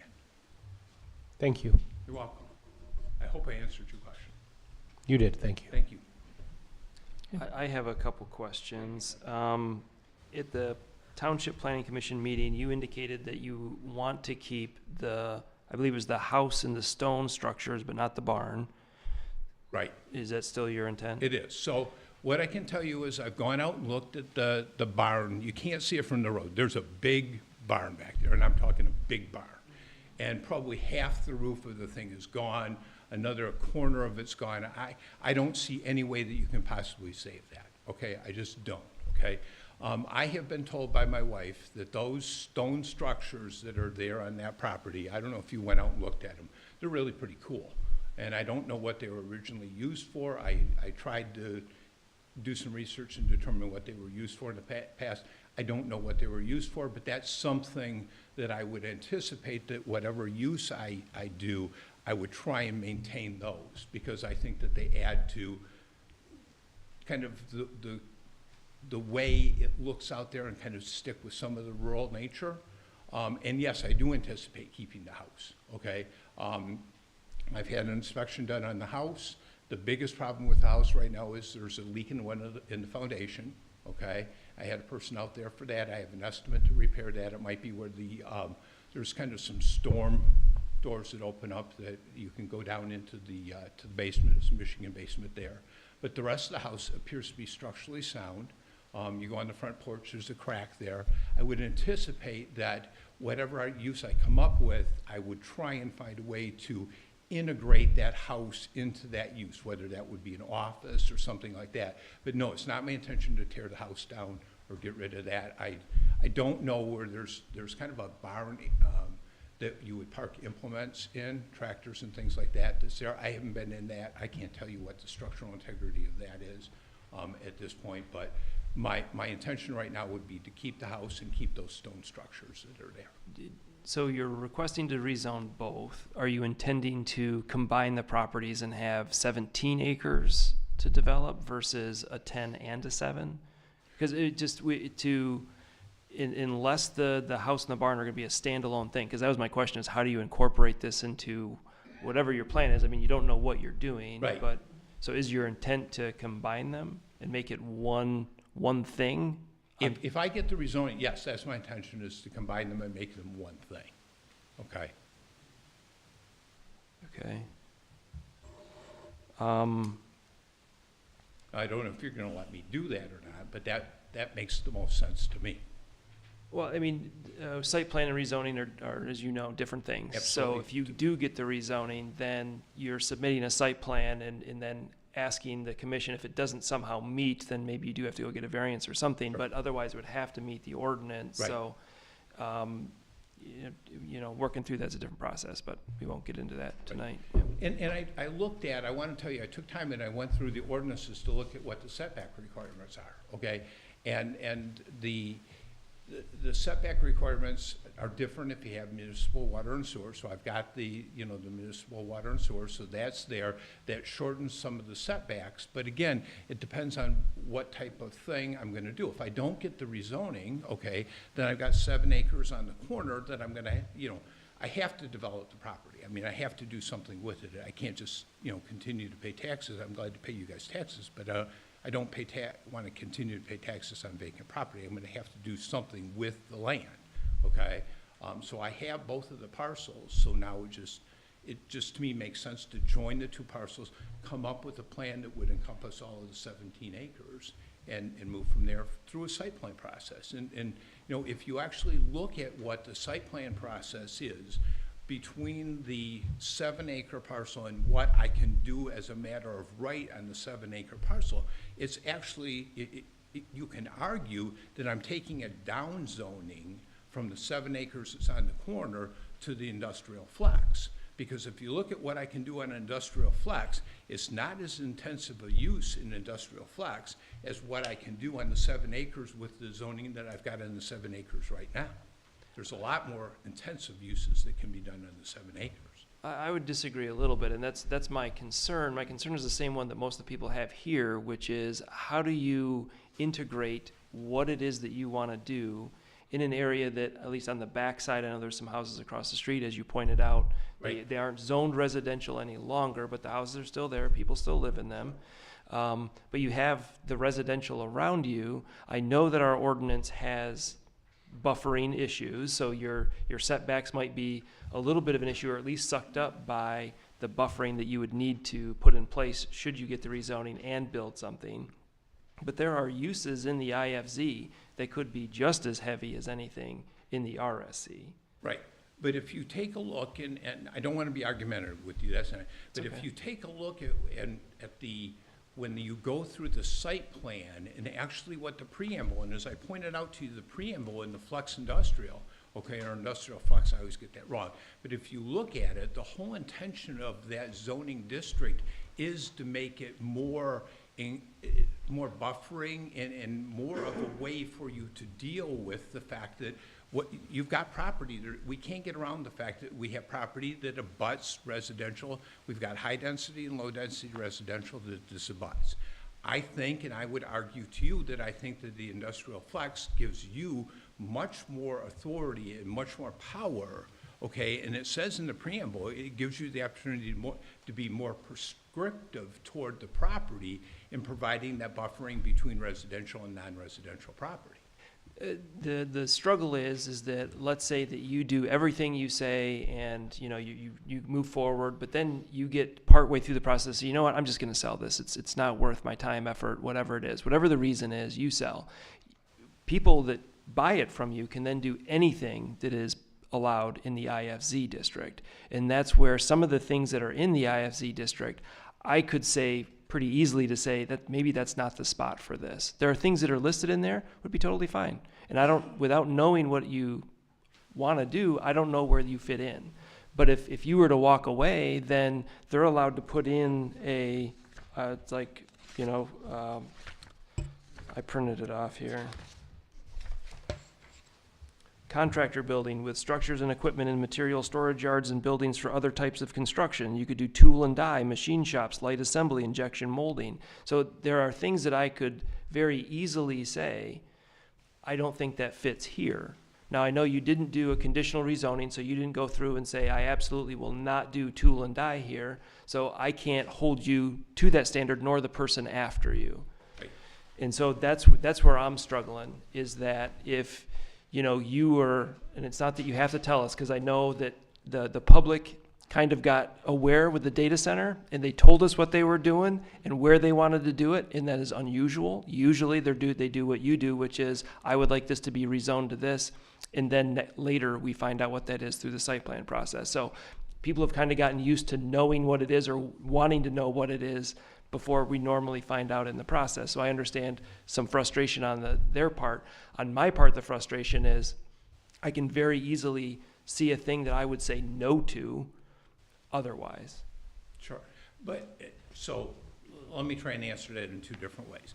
You have your master plan, which master plans that for the zoning that I'm asking for, okay? And so when you set up your master plan, you, I assume, knew exactly what it was that was allowed in that zoning district, okay? I also would argue to you that, let's just pick your example, tool and die shop, okay? Now, let's say I walked in and I said, I want a site plan for a tool and die shop. You then, under the industrial flex, you have the ability to, in the site plan process, set up the conditions that would address what your concerns are with that use. I think you have much more of an opportunity under the industrial flex to do that in the site plan process than you do with the 7 acres down on the corner. I mean, I can give you an example. The 7 acres down on the corner, I can put a car dealership in. I mean, that's a permitted use that I could walk in tomorrow with the site plan. And as long as I meet the buffering and those types of things, those are things that are permitted on that zoning district. It anticipates big box stores, things like that. That's not what I want to do, okay? I'm just trying to give you an example in response to your example. That's not what I intend to do, okay? I'm part of this community. I've been a part of this community, and I know you hear this all the time. I moved to Livingston County in 1958, okay? I turned 70 years old in a couple weeks, all right? My grandchildren live on Warner and Burkhart Road, okay? I'm part of this community. I didn't buy this property to come in and put in things that are not gonna fit in with the community, okay? I have to live here, I do live here, right? So I wanna find something that's going to fit in with the community. Some people pointed out on the master plan, at some point I was on the County Board of Commissioners, okay? And I was a part of that airport, okay? Now some people think that that's a really bad thing, but I think that, I've talked with Mark Johnson over at the airport. They're doing, I think he told me 500,000 a year, departures and landings at that airport. There's gotta be a way to integrate the needs over at that airport with those pieces of property. It only makes sense. You're right there, you're literally at the end of the runway. Yep. You're right across the street from the airport. So, I don't know if I've answered your questions or not. I just think that the zoning I'm asking for gives you more of an opportunity through the site plan process to address the issues that you have.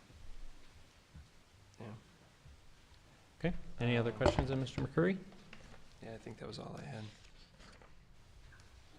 Okay, Thank you. you're ready for a call to the public. Look at her, she's ready. Let's open up the call to the public. Name and address for the record, please. Connie Johnson, 2750 Popple. The only thing I want to say at this time is the word commercial should not be used for La Casa or for EMS. They are not commercial. They are a common good for our community. So using the word commercial for La Casa is not okay. Thank you. Hi, Jody Fulton, 3528 Warner Road. I like data points. Jonathan knows this. So I did a map. Also like maps. We have 121 residential homes within approximately a half mile of that site radius. Thank you. I just wanted you guys to know that. Thank you.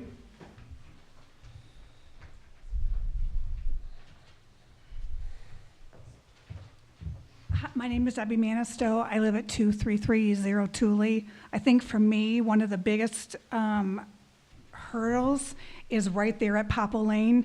It's a bus stop. There are children that play there every day during the summer, during the winter, and to me, to have that kind of congestion on our road at that where Popple Lane is dead end, so you can't go anywhere. So I don't know how they're even going to have, do all the traffic. So that's my biggest concern is the children and the bus stop. Thank you.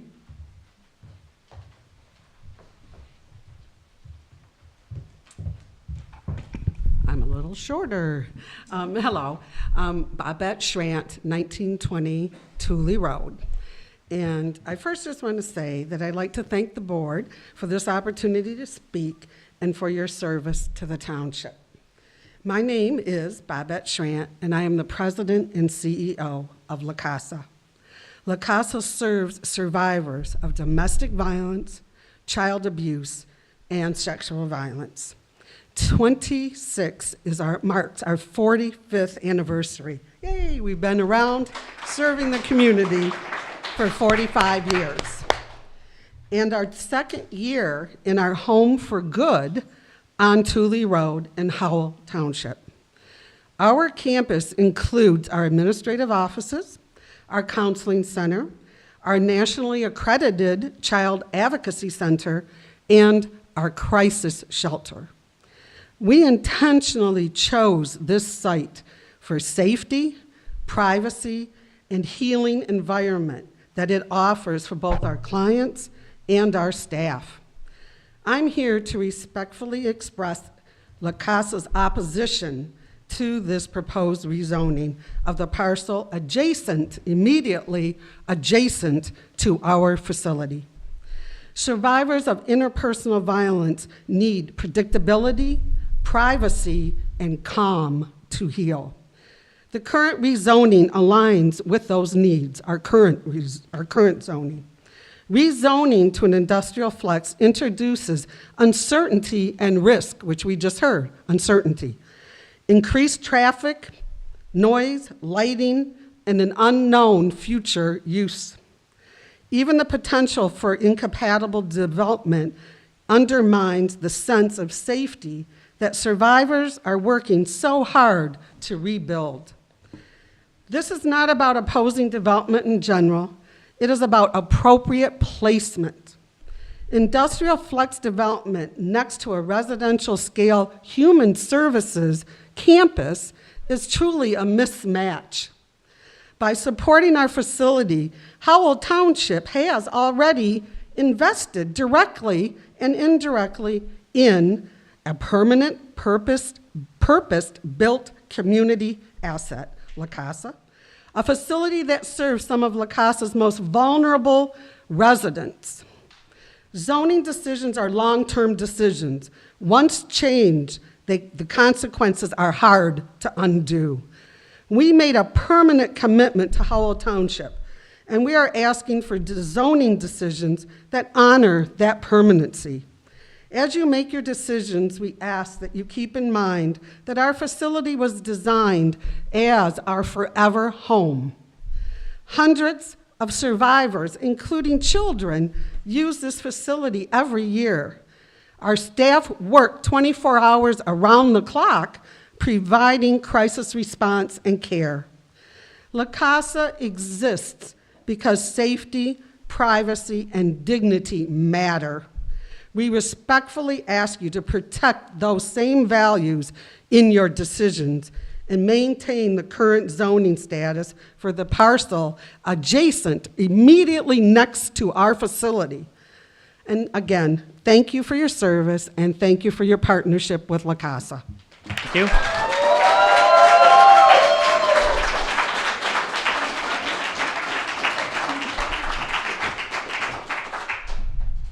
Good evening.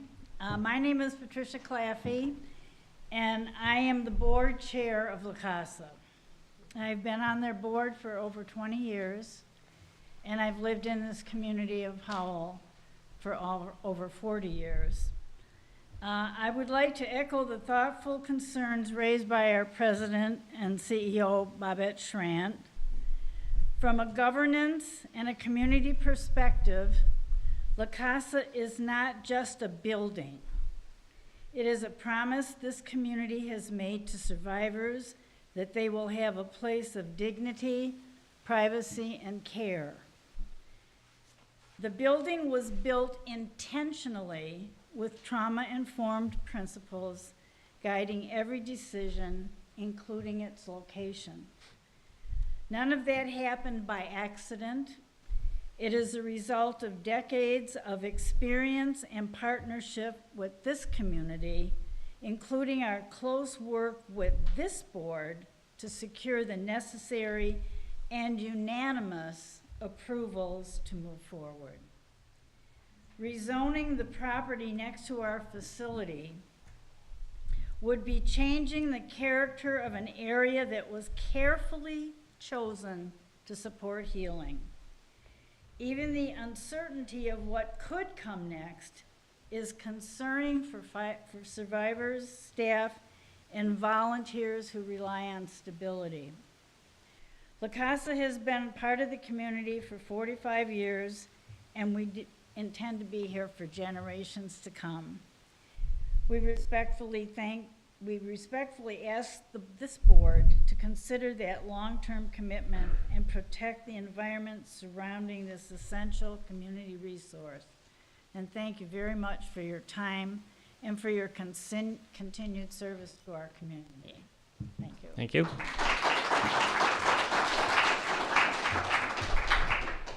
Hi, Angela Barbash, 4211 Crandall. And just so I'm clear, is this the only topic that can be talked about in this call to the public? Or can any other topic be brought up? So this is a public hearing. Just so for the it's public Only for hearing. this, Okay. yep.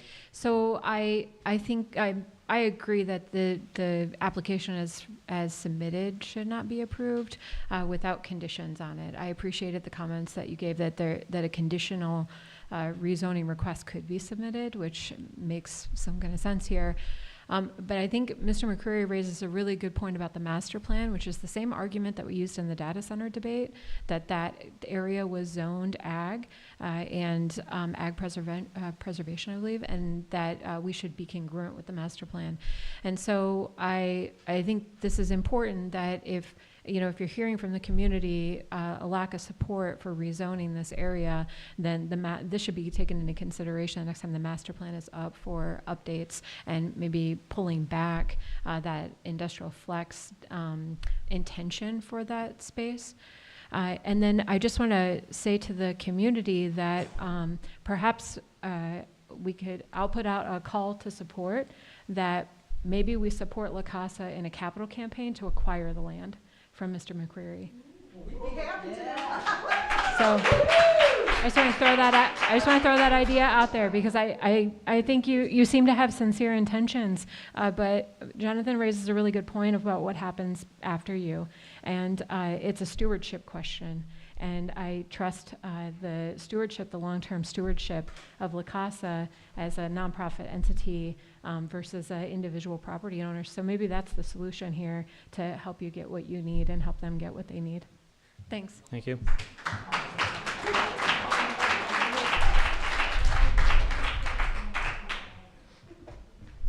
Hi, Kristen Dennison, 7196 Manor Lane. A couple months ago, the Planning Commission spent a great deal of time discussing the various points of consideration for this rezoning request, with one commissioner noting it was one of the hardest ones they'd seen, which is saying a lot, coming on the heels of the data center rezoning.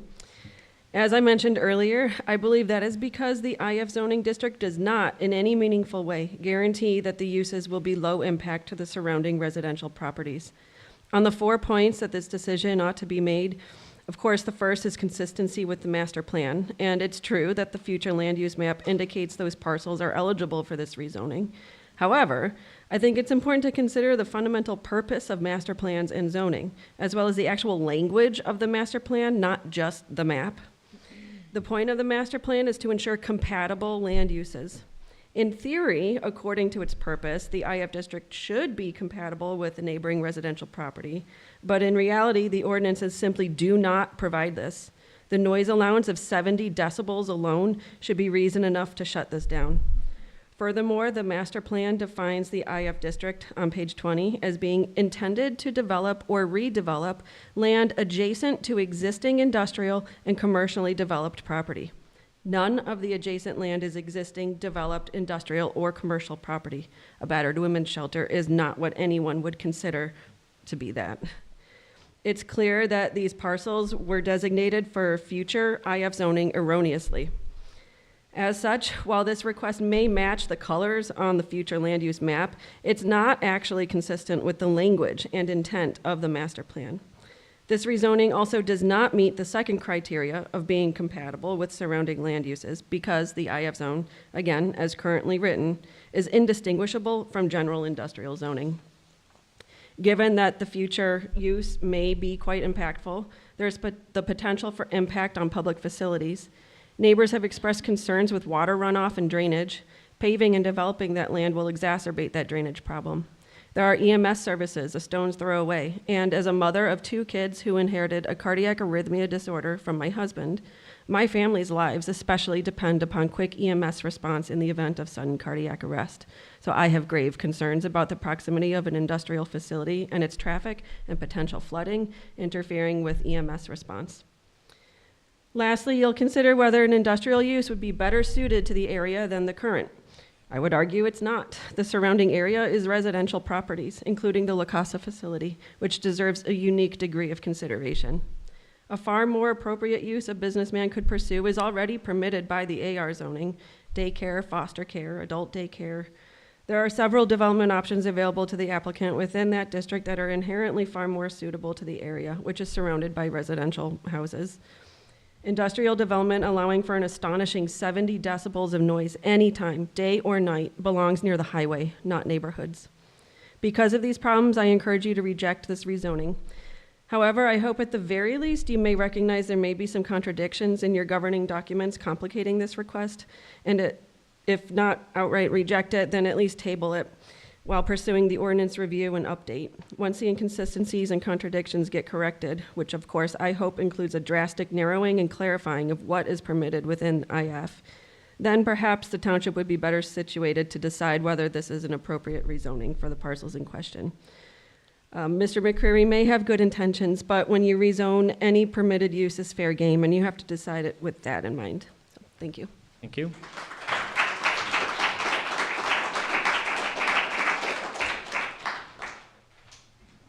Anyone else for? Yep. My name is Mark Manisto, 2330 Tooley Road.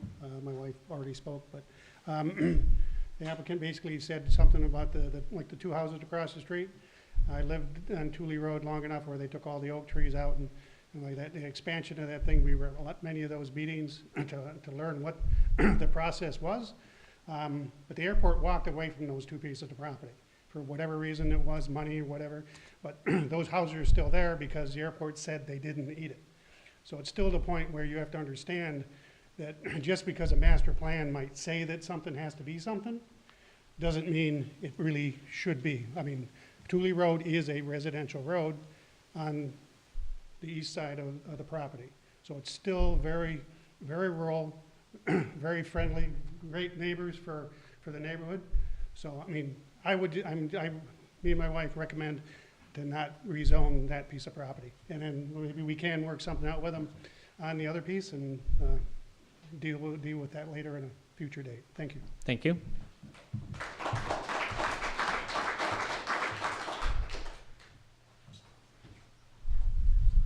Good evening. My name is Matt Hall. I live at 2071 Tooley.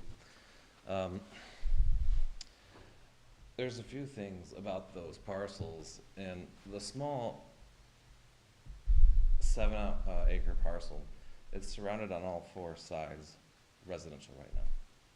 Okay, it's not just plot next industrial stuff. The 10-acre parcel on 3 sides is residential, and then you got La Casa on the south side. So it just would be completely out of it wouldn't be normal to have an industrial zoning there. And section 23(2)(d)(5 in the zoning ordinance states, in reviewing an application for the rezoning of land, factors that should be considered by the planning commission is whether all uses under the proposed rezoning would be compatible with other zones and in uses in the surrounding area. And I would argue that it wouldn't be compatible because of all the residential around there. I know, well, I believe that 10-acre parcel Mr. McCreary doesn't own yet. And so I believe he's trying to get this switched over so he can purchase it. Without any conditions, we open that up to any use possible. And we can't take it back. You can't put the toothpaste back in the tube. I know he talks about keeping the stone in the house. At the end of the day, who cares about the stone? It's what he could potentially do. He can go back and change everything he wants. Jonathan brought a great point about him selling it. What are we going to do then? 17 acres is a lot more than 7 acres. You know, he talked about putting up a car dealership. I don't know what buffer zones you need for a car dealership, but that's still a heck of a lot better than what you could do on 17 acres. If you change that to all cement or concrete, all that drainage is going to go somewhere. It was brought up earlier by some people. And I know that we are directly across the street. We're on the west side of where these properties are. Our property is directly across from both of those properties. Our mailbox is on the 10-acre lot. And then the north side of our property is across from the 7-acre lot. On the north of our property, all that rainwater comes on down in there, and if that turns into all cement, it's just going to be catastrophic with water. I hope that we consider everything and we don't go through with rezoning these properties. Thank you. Thank you.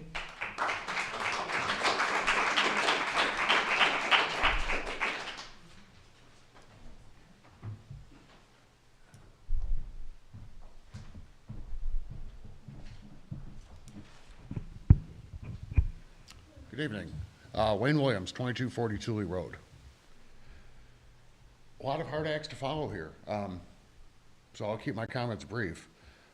But essentially, I think it's apparent that industrial and commercial property or zoning shouldn't be done adjoining residences. I mean, if we're talking about literally putting businesses and factories in people's backyards, that's going to impact property values negatively, to say the least. And these are I wouldn't quite say estate houses, but multi-acre residences. I mean, these are long-term houses. People live there, many for 10, 20 years.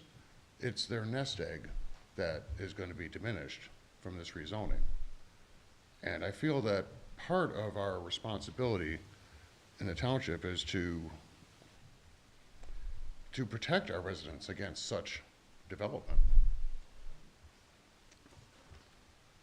As was stated, there's no intended purpose stated for the property if it gets rezoned. What's stated here, unless it is a condition of rezoning, doesn't have any impact on what's on the site plan that can change, especially if it's sold, as Mr. Hohenstein said. I think what would be appropriate is to revisit the master plan and adjust the zoning. There's no one here that feels that putting commercial and industrial zoning next to residences is a good idea. We have commercial and industrial zoned areas. Grand River, M59, a good section of Burkhart Road between 59 and Grand River. There's vacant parcels on all those properties, or in those areas, I should say. We have space for development. Again, in a residential area, isn't the place. The 7-acre parcel has been RSC zoned for quite some time, and it's changed hands several times with no development, which just says folks that pick it up and think about putting I think there was going to be a display cabinet fabrication facility and a plumbing supply warehouse. They all found existing commercial vacant property that was easier to move into. There has been no desire to develop that land in, I don't know, 10 or 15 years it's been RSC. So it's not an ideal location for development, and I urge you to adhere to what your constituents' feelings are. Thank you. Thank you.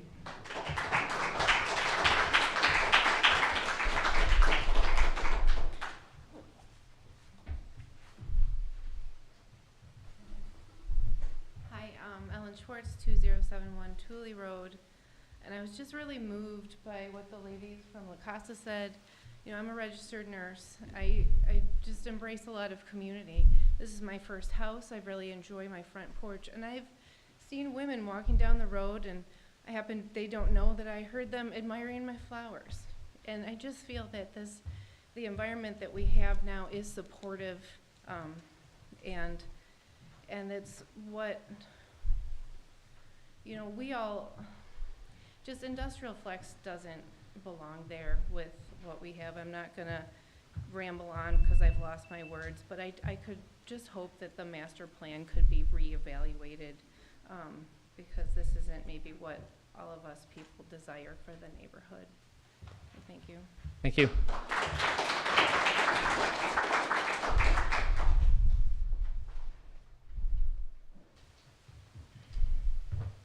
My name is Paul Johnson. I live at 2750 Popple Lane. I've lived on Popple Lane for 24 years with my family, and it has been a peaceful, quiet, and friendly neighborhood. I'm opposed to the rezoning of the vacant lots on the corner of Popple Lane and also next to it. The vacant lot is adjacent to residential houses and near the residential houses on Popple Lane. Rezoning to industrial flex would be inconsistent with the zoning of nearby homes, and there would be no real buffer zone. This rezoning would reduce the property values for the residents. It does not seem appropriate to make a decision to rezone that would reduce the property value of many homeowners and grant potential profits to just one landowner. For most of us, our home is our biggest investment. Rezoning would increase traffic and bring trucks that would increase wear and tear on Thule.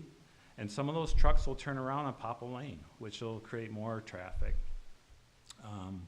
Rezoning to industrial flex would pose a public safety risk to the pedestrians and to the kids that use the public school bus stop on that corner. Permitting industrial flex would bring environmental damage, including water pollution, air pollution, drainage problems, light and noise pollution. We got a drainage problem on Popple Lane right now.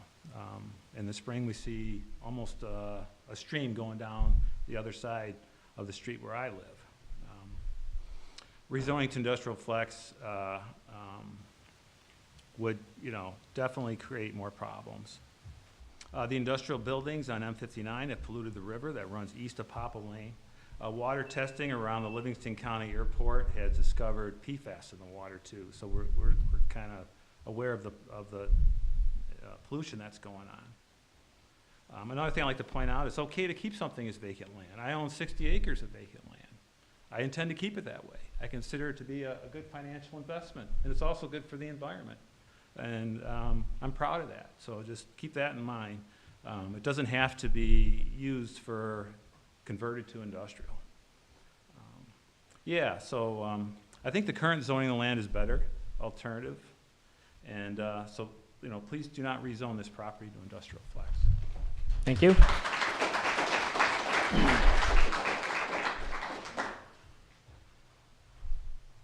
Anyone else for call to the public?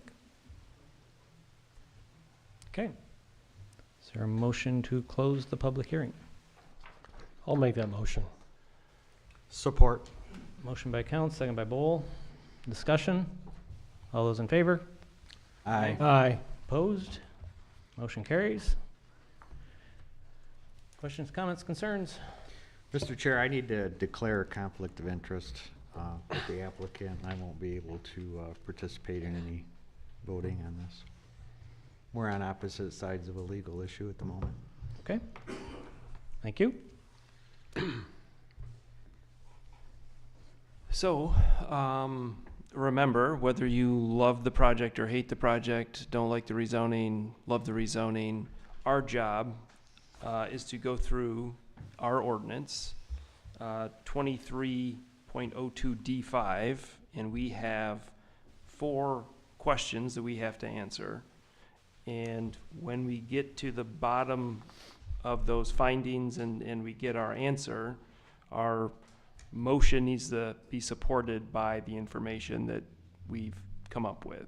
So I've gone through those factors, and I think we need to discuss each and every one of them and try to come to a conclusion as to whether this request meets it or fails to meet the conditions for a rezoning.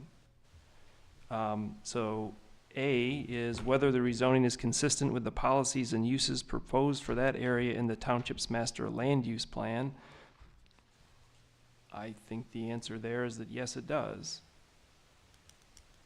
Does anyone disagree? Thoughts?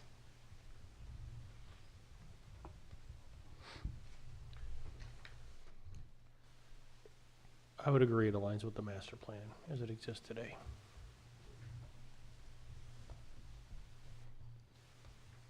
Okay. I will skip B and come back to that one last.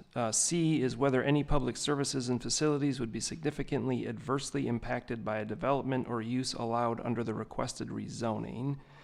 Yeah, public services are available. I don't think sewer or water would be significantly adversely impacted by this rezoning.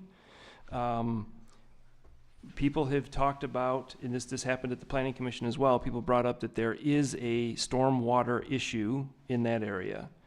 And oftentimes developments, if he developed something, he would be required to take care of the stormwater because it goes across what is currently his property, and he would be required to take care of that stormwater. So it might actually improve the drain issue that is in the area. So it is possible that things might actually improve with development in this one case, as opposed to be negatively impacted. And as I said before, I don't think the sewer and water are negatively impacted by anything that could go on there. We have excess capacity in District 11 as it is, and I don't think any use you could put there would change anything.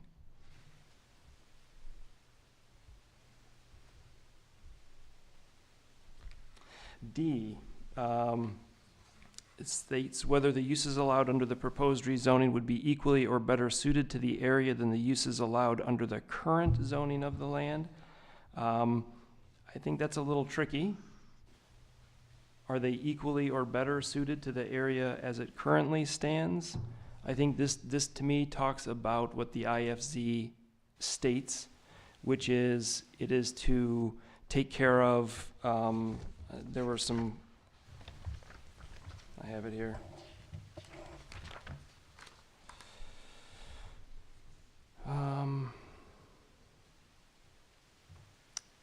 To promote the reuse of buildings and sites for multiple uses. There is supposed to be some flexibility there. I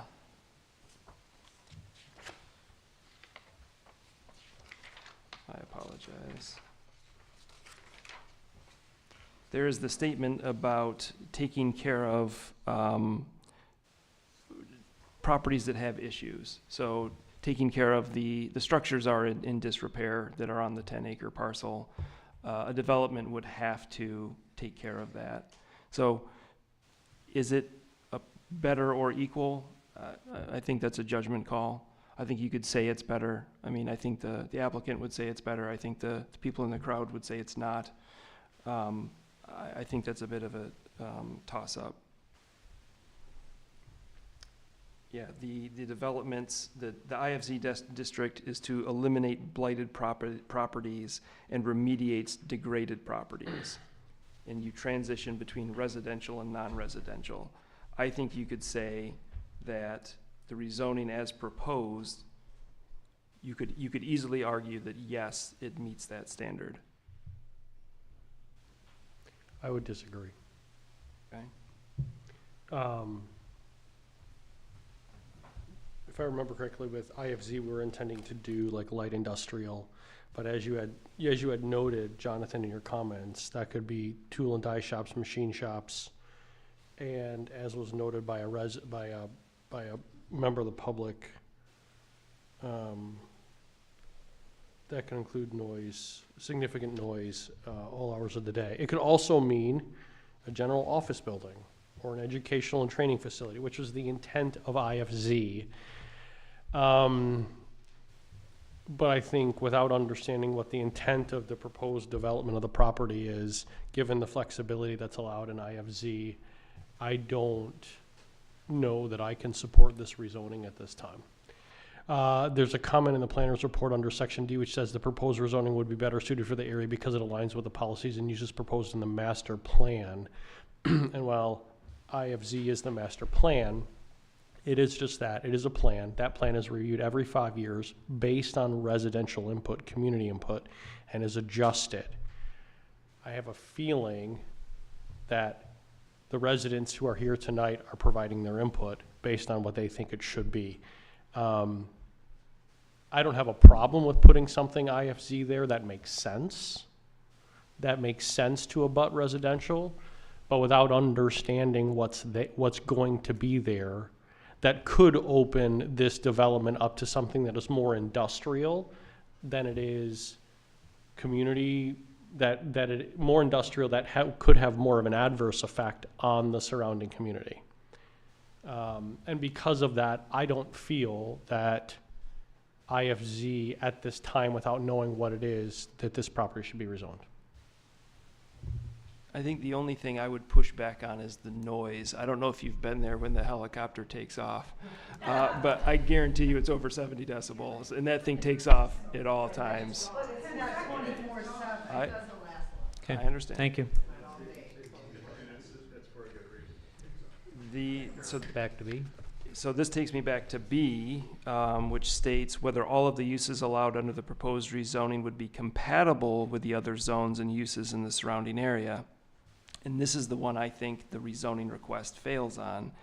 Yes, it might be fine next to airport if it was airport alone, or if this is on Grand River and it's airport and industrial, commercial, right, where it's a much bigger use.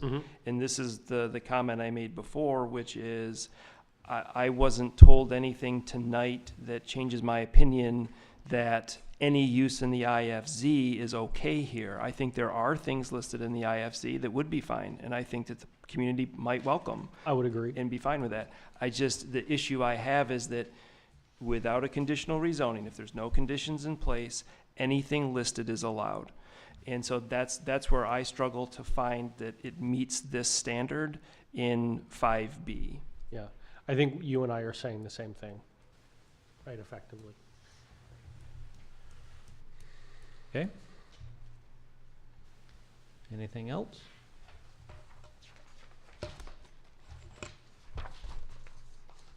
Any motions?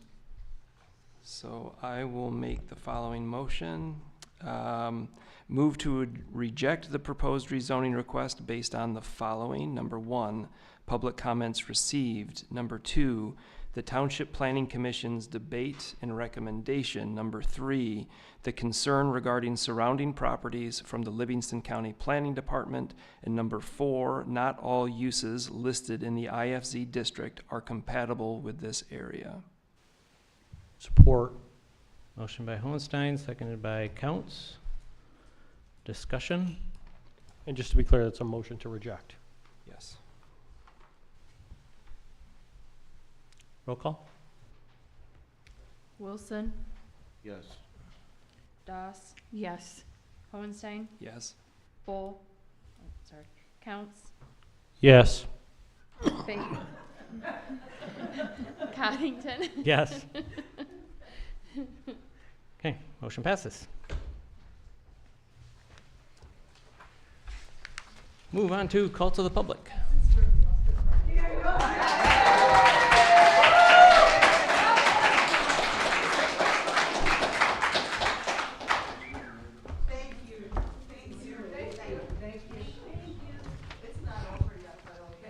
Okay, I didn't realize there was yet another call to the public. So I just emailed Jonathan and Sue about this, about the polling place.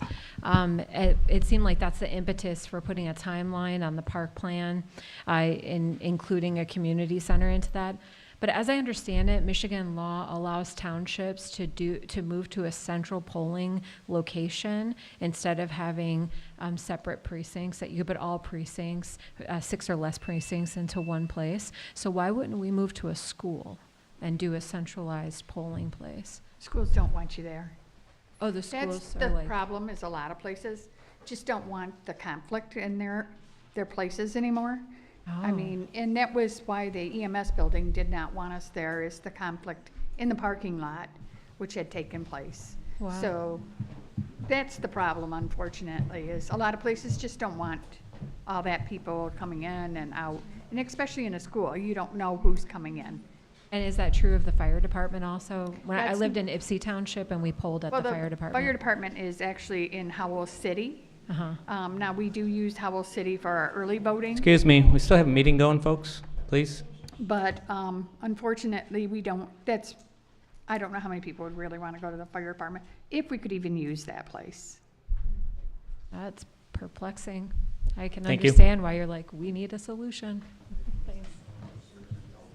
Anyone else for call to the public?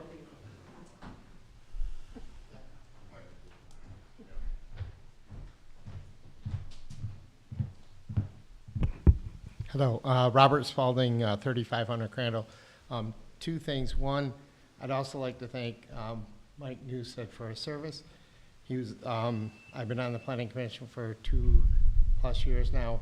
He was always prepared, was always not afraid to make a motion. Sometimes that's hard.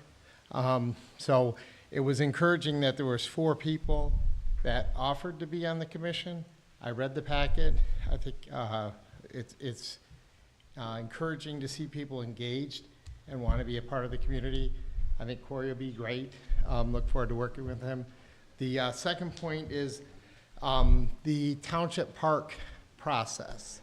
I felt like you guys did a really good job communicating with the residents. I think it was a great idea having everyone that was close to the park that potentially have the most impact from it to come together to give us our concerns and then have a regular meeting. So I think that's a good way to do things to help inform and educate the residents. So thanks. Thank you. Anyone else?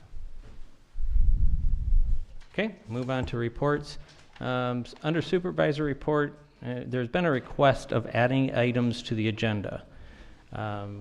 So generally they either come to the supervisor through an email or it's something through the office that is general business. Occasionally we've had things added to the agenda at the beginning of the meeting. A lot of these will come in very short notice with no supporting documents or anything like that. So I guess I'm looking to the board to suggest a policy or a procedure of how things would get added to the agenda short of just general business. So the thing that we've talked about internally in the office is, I know some members have kind of shown their frustration that they want to talk about a thing and it doesn't make the agenda. And the idea that we as staff came up with is almost under reports to add an item for trustee.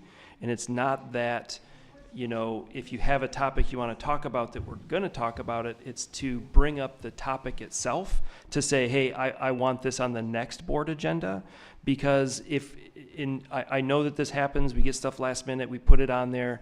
Shane's resignation was one of those. We got that today. So the clock starts. We have, I think, 45 days to get somebody in that seat. So when you have things like that, we have to bring them to you, and it's kind of a fast-paced thing. But I think for regular items, I don't think that's fair to the public. It doesn't look like we're being transparent if we just are putting a ton of stuff on when we walk in the door. So that's where our idea as staff was to, okay, we have a line item that's trustee. We get there, the trustees can bring up things that they want to talk about. The board can decide whether they want that on the agenda for the next meeting. And that's where we need those supporting documents that go along with whatever the topic is so that everybody's seeing the same thing. We understand what we're talking about before we walk into that meeting so we can be as prepared as possible, having read it, thought about it, and that sort of thing. So we've been talking about it internally. I know we haven't done it yet, but that is kind of the best method that we've come up with internally. Do we not have a process already for this? Do we not say, like, if you want something on the agenda that it has to be by the Tuesday before the meeting, you have to notify the staff so I can make the agenda, as long as there isn't, as long as the agenda isn't already packed, that it goes on the agenda. And then the other thing is there's an approval of the agenda. So there's an opportunity at the meeting to add things to the agenda. And that's what we're trying to avoid, though, is adding that stuff to the agenda. We'd rather it be on the agenda when it's put on the website so the public can see there's something on there that might be of interest to them. If we wait till we get here to add it, then nobody would know that it was there. But how is that any different than having a line item under reports called trustee where someone brings something up? They bring it up, the board can decide whether it's something to put onto next month's agenda.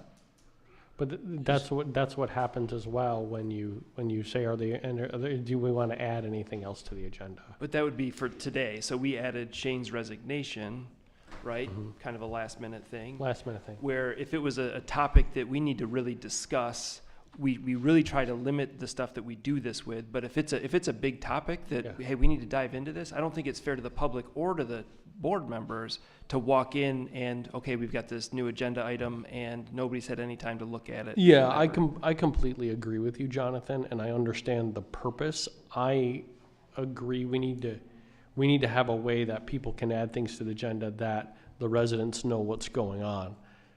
I think the process today works for that. I just think we've got to be better at saying, hey, maybe this isn't something we need to decide right this minute. Maybe this is something that we bring back to the table. That's my opinion. And that's fair. We absolutely don't have to move on a lot of stuff at the pace we do. We could always table stuff and bring it back later. You're absolutely right. So I'm in agreement with Matt that there are some things that can be wait until the next month, but there are some things that trustees may need to bring forward that, just like Shane's resignation needed action tonight, I think taking that away from the trustees is not the proper way of doing it. I think we need to police ourselves and make sure what we're bringing forward is necessary at that time. And maybe it can be postponed, but I think it needs to be on a case-by-case basis. So are you agreeing with Matt that we stick with the current method where you notify Sue by a drop dead date that I want this on there and it goes through a process? Or Well, we can also add stuff on at the meeting time too, just like Shane's was added this morning or when we got here.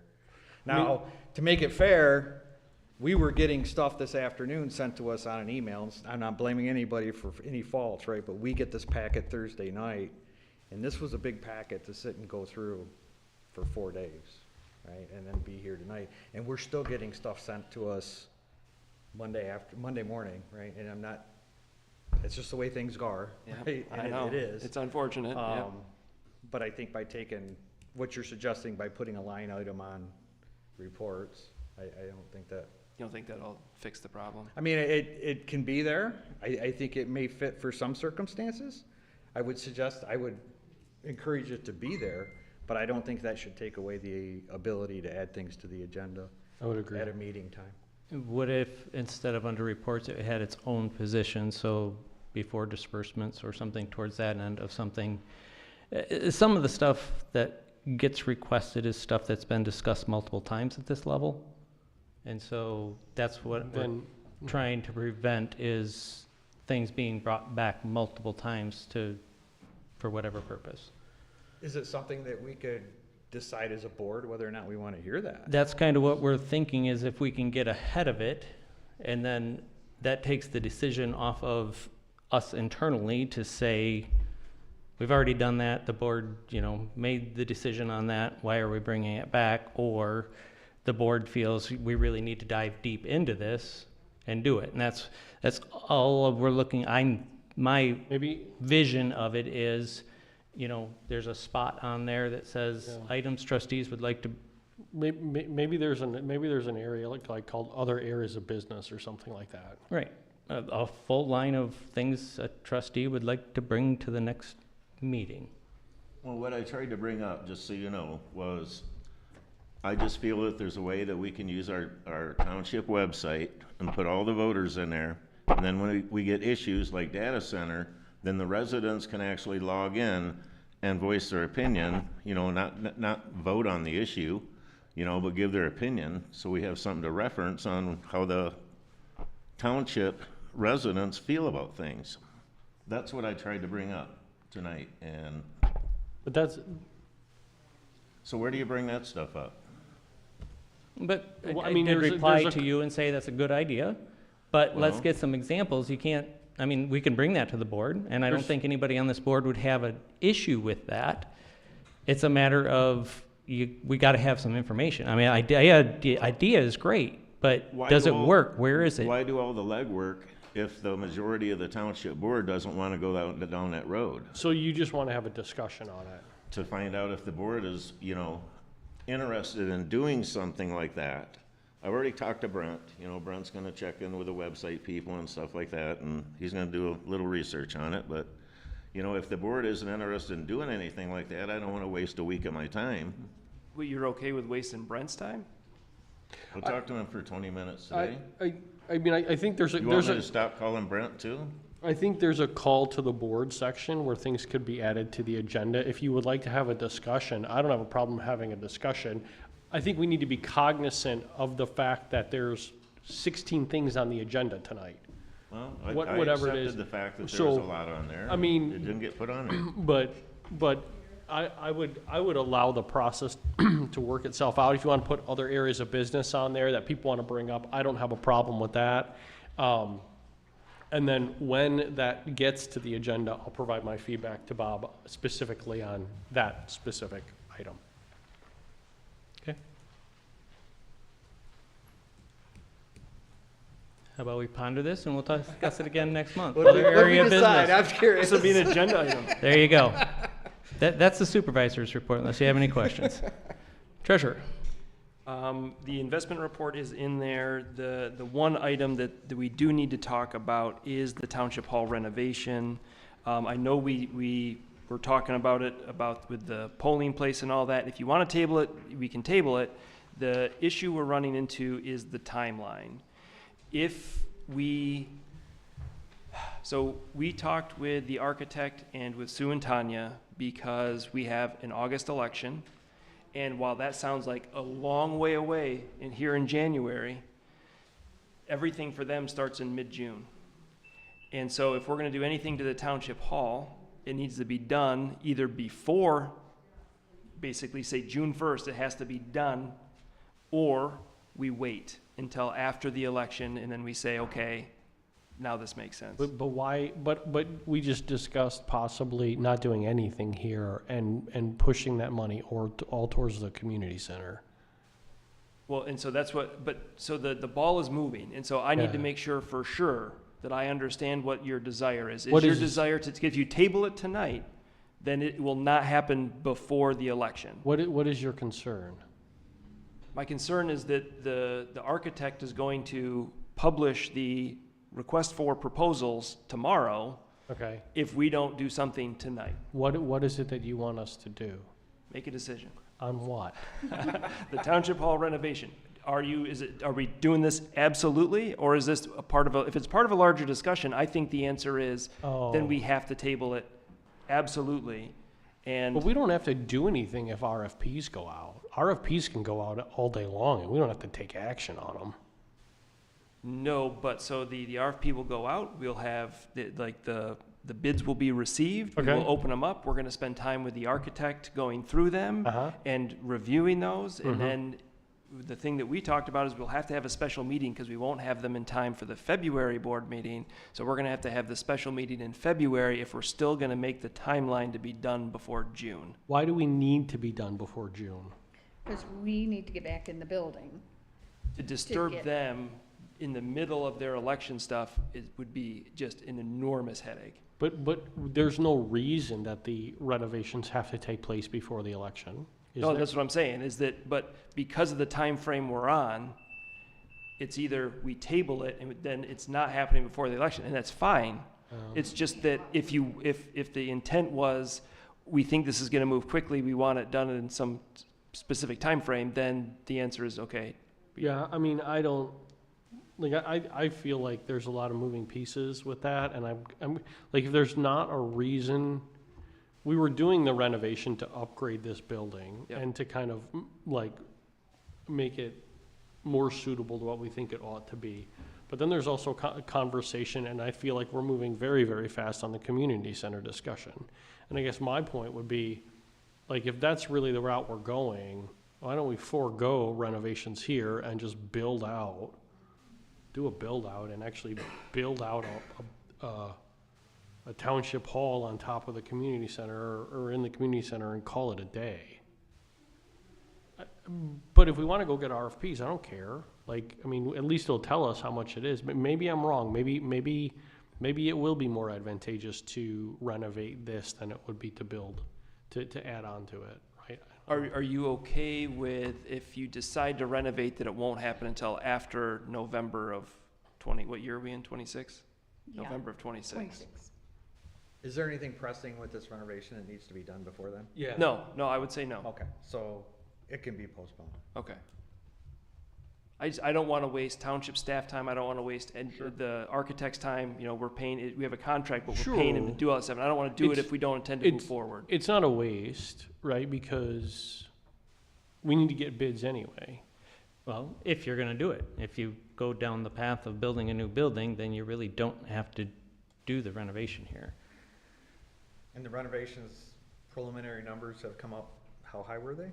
So he reached out to a builder that he's been working with lately, and it was north of 400, which my eyes about came out of their sockets. So it seems really high. I think we need to discuss where that money might go somewhere better. Okay, all right.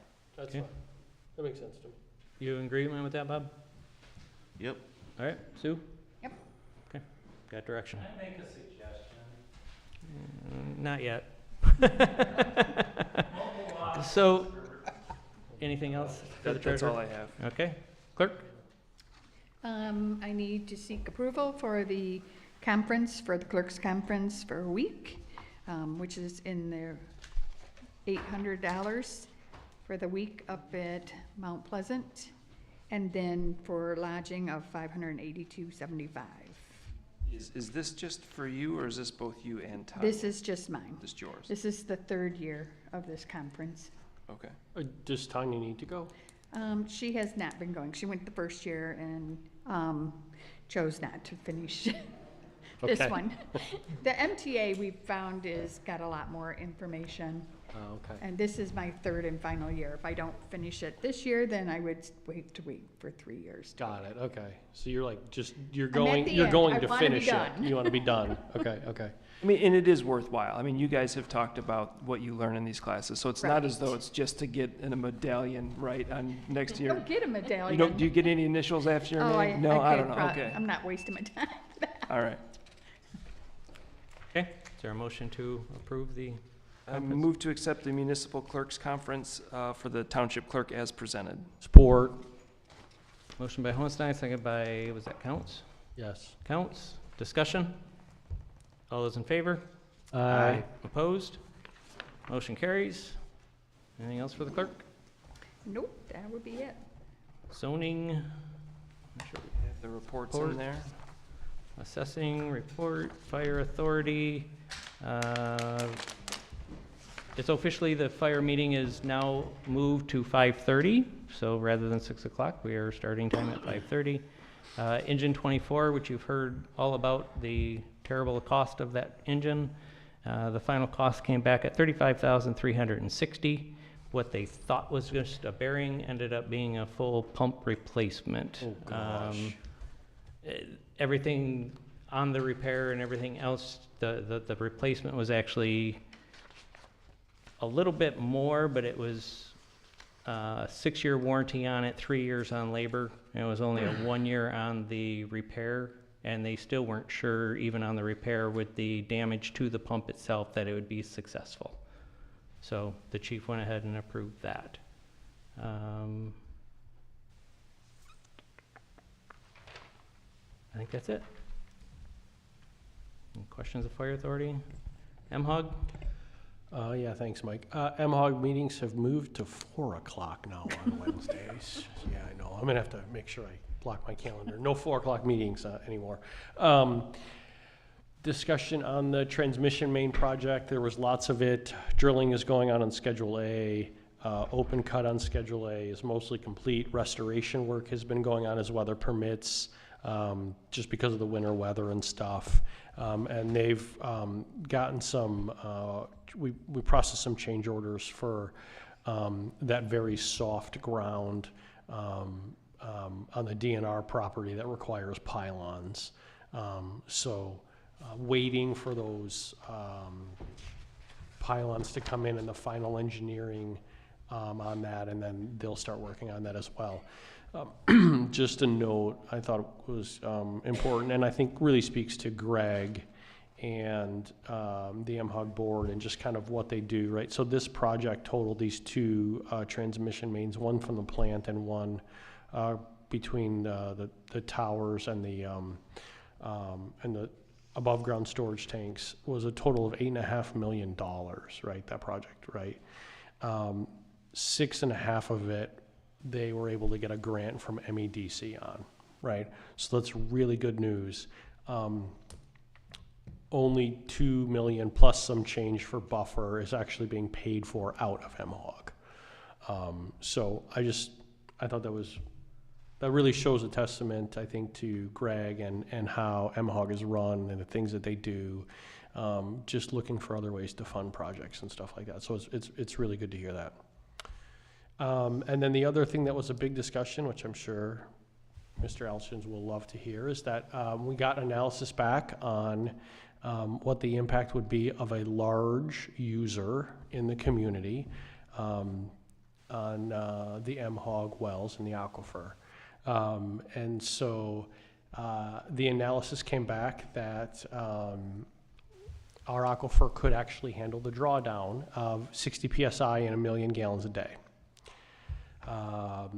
The biggest issue that we would encounter as a community is making sure that distribution is in place so that a user that north in the community could actually take advantage of it without getting choked out. So basically, probably having to go direct from the plant up to that area would be required in order to maintain that PSI level and that drawdown rate of 1 million gallons a day. But it could certainly happen. And as a township, we also are, MHOG as an authority is made up of the 4 townships, and those 4 townships each have a certain amount of allocation within MHOG. And 1 million gallons a day, Howell Township does have enough capacity that we could handle that as well. So, Okay, any questions of MHOG? Planning Commission. So the minutes for the last 2 meetings are in there. Our last board meeting was a little short. If there's any questions on it, on the last meeting we had on the 16th, there's a couple site plan reviews, and we also had the beginnings of a data center ordinance discussion, and it was basically just informational with providing some copies, and we'll probably look into it a lot heavier in January when we come back. Okay, any questions, Planning Commission? So I have a couple of items. So we do have a new Planning Commission member. Can I get approval from the board to allow, well, we actually have Trent Holman as well. I didn't address this when he was appointed. So we do have an education budget, and I would like to allow the new members or anyone on the Planning Commission who hasn't already taken it to enroll in the Citizen Planner class with MSU. Any motion for that? So moved. Support. All right. Motion is supported. Discussion? All those in favor? Aye. Opposed? Motion carries. It's a good class.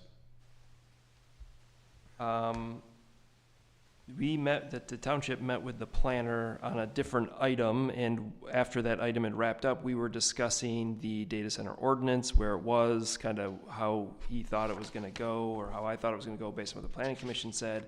And he came up with a recommendation of maybe it's a monthly meeting with the planner, maybe a few members of the committee, maybe a few members of the planning commission. I did bring it up to both the chair and vice chair. Rob's still here. I don't see Wayne. They don't object to it, but the planning commission will have to decide. The thing I think this board needs to consider is if they are okay with that, they want to move forward with that, is that will cost money. Now, I know ordinances cost money anyway, and an ordinance as large as a data center ordinance would probably be expensive. We know how much the wellhead protection ordinance was. It was very expensive to get that thing drafted and passed. But I want to make sure that the board is okay with the funds that would be required to make that happen. Any concerns? Could you clarify that again? They want to have a smaller committee meeting, the planners do? Is that correct? Yeah, the planner, a few members from the citizen committee, a few members from the planning commission, because when Joe was zoning administrator, he used to do this, and they had this smaller subset. Subcommittee. They would do all this work in the background so that when it got to the planning commission, it was in a much closer place to being discussed or being passed to move that ball forward more quickly. And again, I don't know if the planning commission will do this or not. It's up to the planning commission whether they do it. It's just that it will cost money, and I want to make sure the board is okay. If the planning commission says, yes, they want to do this, that the board is okay with allocating those funds. It'll cost money because the planner has to come in not on a regular planning commission day. Right. Okay. Yep. So do we know what Like what What it's direction? gonna cost? Yeah, No. approximately? No. None. Wasn't it like $55 an hour or something? That, they were really cheap. The planner? Yeah. The planner's more than that. $300 an hour. I remember it was pretty cheap. I thought we had a, You're probably thinking of Brady. Brady is not as expensive as Paul. Well, whatever, I remember reading their contract that we just, 6 or 8 months ago, we brought a new contract in on them, and their hourly rate was really cheap to do certain things. yeah, I thought we had a pre-approved kind of bucket of money to use with them. We did. So we have two things. We have planning money, and then we also have a retainer with Paul. That was the new agreement, was Yeah. that for the everyday things, it's all part of the retainer. An ordinance is not an everyday thing, so he's gonna be charging us for it, and all his time involved with that, This we is get like charged an for. IT project, okay. Well, so what he was trying to do is he was actually trying to benefit us when he did that, so that all the day-to-day stuff is included. It's the over and above stuff that's Yeah. not. So most of the fees that we pay, unless we're gonna start working on ordinances and stuff, the fees are actually paid by the applicants. So when the applicants want their stuff to come through, they're the ones paying for his review. Yeah. It doesn't cost, us the money to do that, so. Well, we need an ordinance. I mean, I guess I would say, like, what does Paul estimate it's gonna take? He did not provide an estimate. Yeah. he I should mean, and provide it kind one. of depends on the planning commission, right? They could meet once and the planning commission's like, wow, this is fantastic, right? And they're done.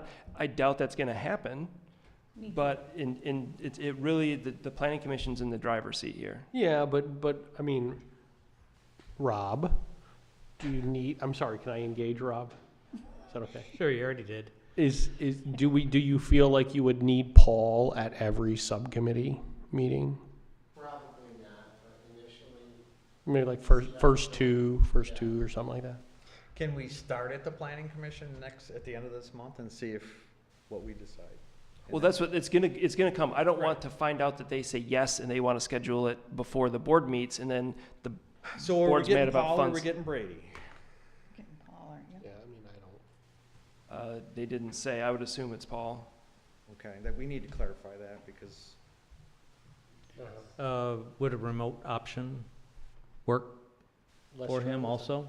So maybe planning commission, the subcommittee gets together, they meet for a half hour with Paul remotely, and then they discuss that, and then meet with him again later. And that's totally possible. A lot of the time, he actually works for the city of Howell as well. So there are days when the travel isn't an issue because essentially it's not. Yeah, if that's the case, I would say definitely try to square it away on a day where he's already up here as opposed to in Ann Arbor. And then I would say I think he just, like, hey, I think if we did a subcommittee thing, we could cover it in 3 sessions or something like that, right? At least we have an idea. I think it needs to move forward faster than what we can do just at the planning I would commission agree. level. I would agree. So, Yeah. I mean, my concern with just running at the planning commission in the normal manner is the length of time it will take. There are so many things that you guys want to look into and need to look into and try to get nailed down. I just think it's a monumental task, and this will just speed it up. That's all. Yeah, I completely agree, right? I mean, and we put a moratorium in only for a certain amount of time, so we need to move on it, right? So, let's do it, but let's also let's make sure Paul understands, like, we do expect it to be done, and it's not just like in perpetuity that we're gonna have subcommittees where he's here, right? okay, so you're gonna take this to planning commission. Is there any objections to allowing Jonathan to No. allocate the money? Okay, that's fine. within reason. That's perfect. All right, anything else for planning commission? So the only other item I have is that there is a Michigan Association of Planners. And to be a member, so like as zoning administrator, it would cost $75 to be a member. It costs $775 to have a group that is up to 12 people. So I'm asking if the board is interested in doing this. The reason I'm asking is that they have a lot of good classes that would pertain to planning commission members. So my question is, they haven't asked because they probably aren't getting the emails and they're not getting the newsletter that comes from the Michigan Association of Planners. But our planning commission might benefit from those, but in order to do that, you gotta be a member. are the classes additional to the 775, or is that? Yes, but they're like the ones I saw, for the most part, they're kind of like in the $30 range. Okay. And I'm sure they have more expensive ones that are bigger, you know, destination things, but So what do we get for $775? you get up to 12 members. Who get distributed emails? You'll get emails, you'll get their newsletter like we get for MTA, and then you get, I haven't dug into it as far as I would have liked. Sometimes they'll have a member rate and a non-member rate. I'm not seeing a non-member rate, so it doesn't look like if you're not a member, it looks like if you're not a member, you can't take the class. I was on there today, coincidentally. Okay. And I did see a non-member rate. Did you? And Okay. They do have a data center discussion coming up. Yes, they do, in February. February. Yep. And it's a webinar. Yep. So, but I didn't go and look at the rest of them, see if there's a non-member rate. It was only a difference of like $15 from a member to Oh, is that what it was? Okay. It wasn't outrageous. I just don't know if we can't get the information out to the individuals that need it on the planning commission or the board, for that matter, and if they individually want to take a certain class, that if we pay the non-member rate, is it going to add up to $775 at the end of the year? Probably not.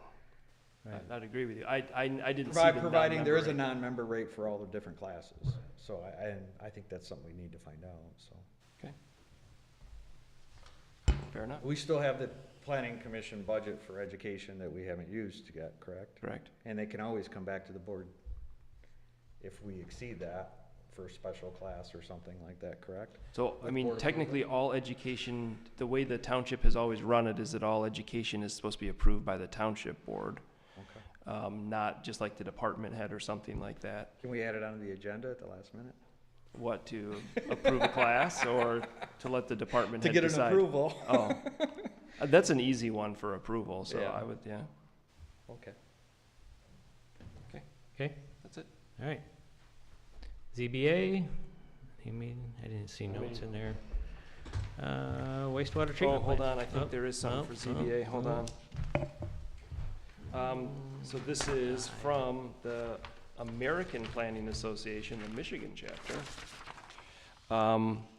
They have a class about the Zoning Board of Appeals, and we have 3 ZBA members that would actually like to attend that. So I was gonna make a motion to allow members of the ZBA and any relevant staff to attend either of the classes regarding the Zoning Board of Appeals. Support. Motion by Hohenstein, seconded by Counts. Discussion? All those in favor? Aye. Opposed? Motion carries.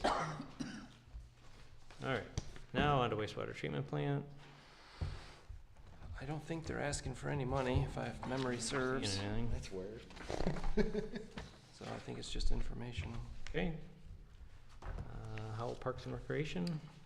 Their meetings moved till 6 instead of 6:30, and we did not have a meeting last month. Okay. Property Committee? So our contract with Griffith Realty is up. And so Scott has provided us with a listing extension agreement. So I will make the motion to accept the listing extension agreement with Griffith Realty as presented. Support.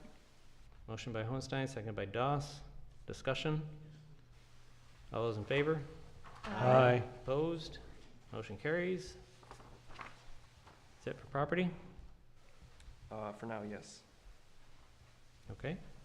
You don't get to come back. Okay. All right. Park and Recreation Committee? I don't think so. Okay. Shiawassee River Committee, nothing. Back of the page. Disbursements. Move to accept the disbursements as presented and any normal and customary payments for the month. Support. Motion by Hohenstein, seconded by Doss. Discussion? All those in favor? Aye. Aye. Opposed? Motion carries. Is there a motion to adjourn? So moved. Support. Motion by Counts, second by Bowl. All those in favor? Aye. Opposed? We are adjourned.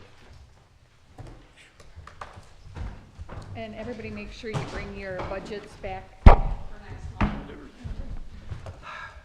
Your audit book? Yeah.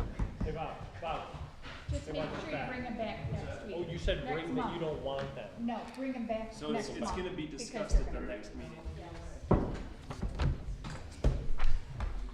This No, I don't train, want th- that. Jonathan is training on Wednesday? Yes. Yes.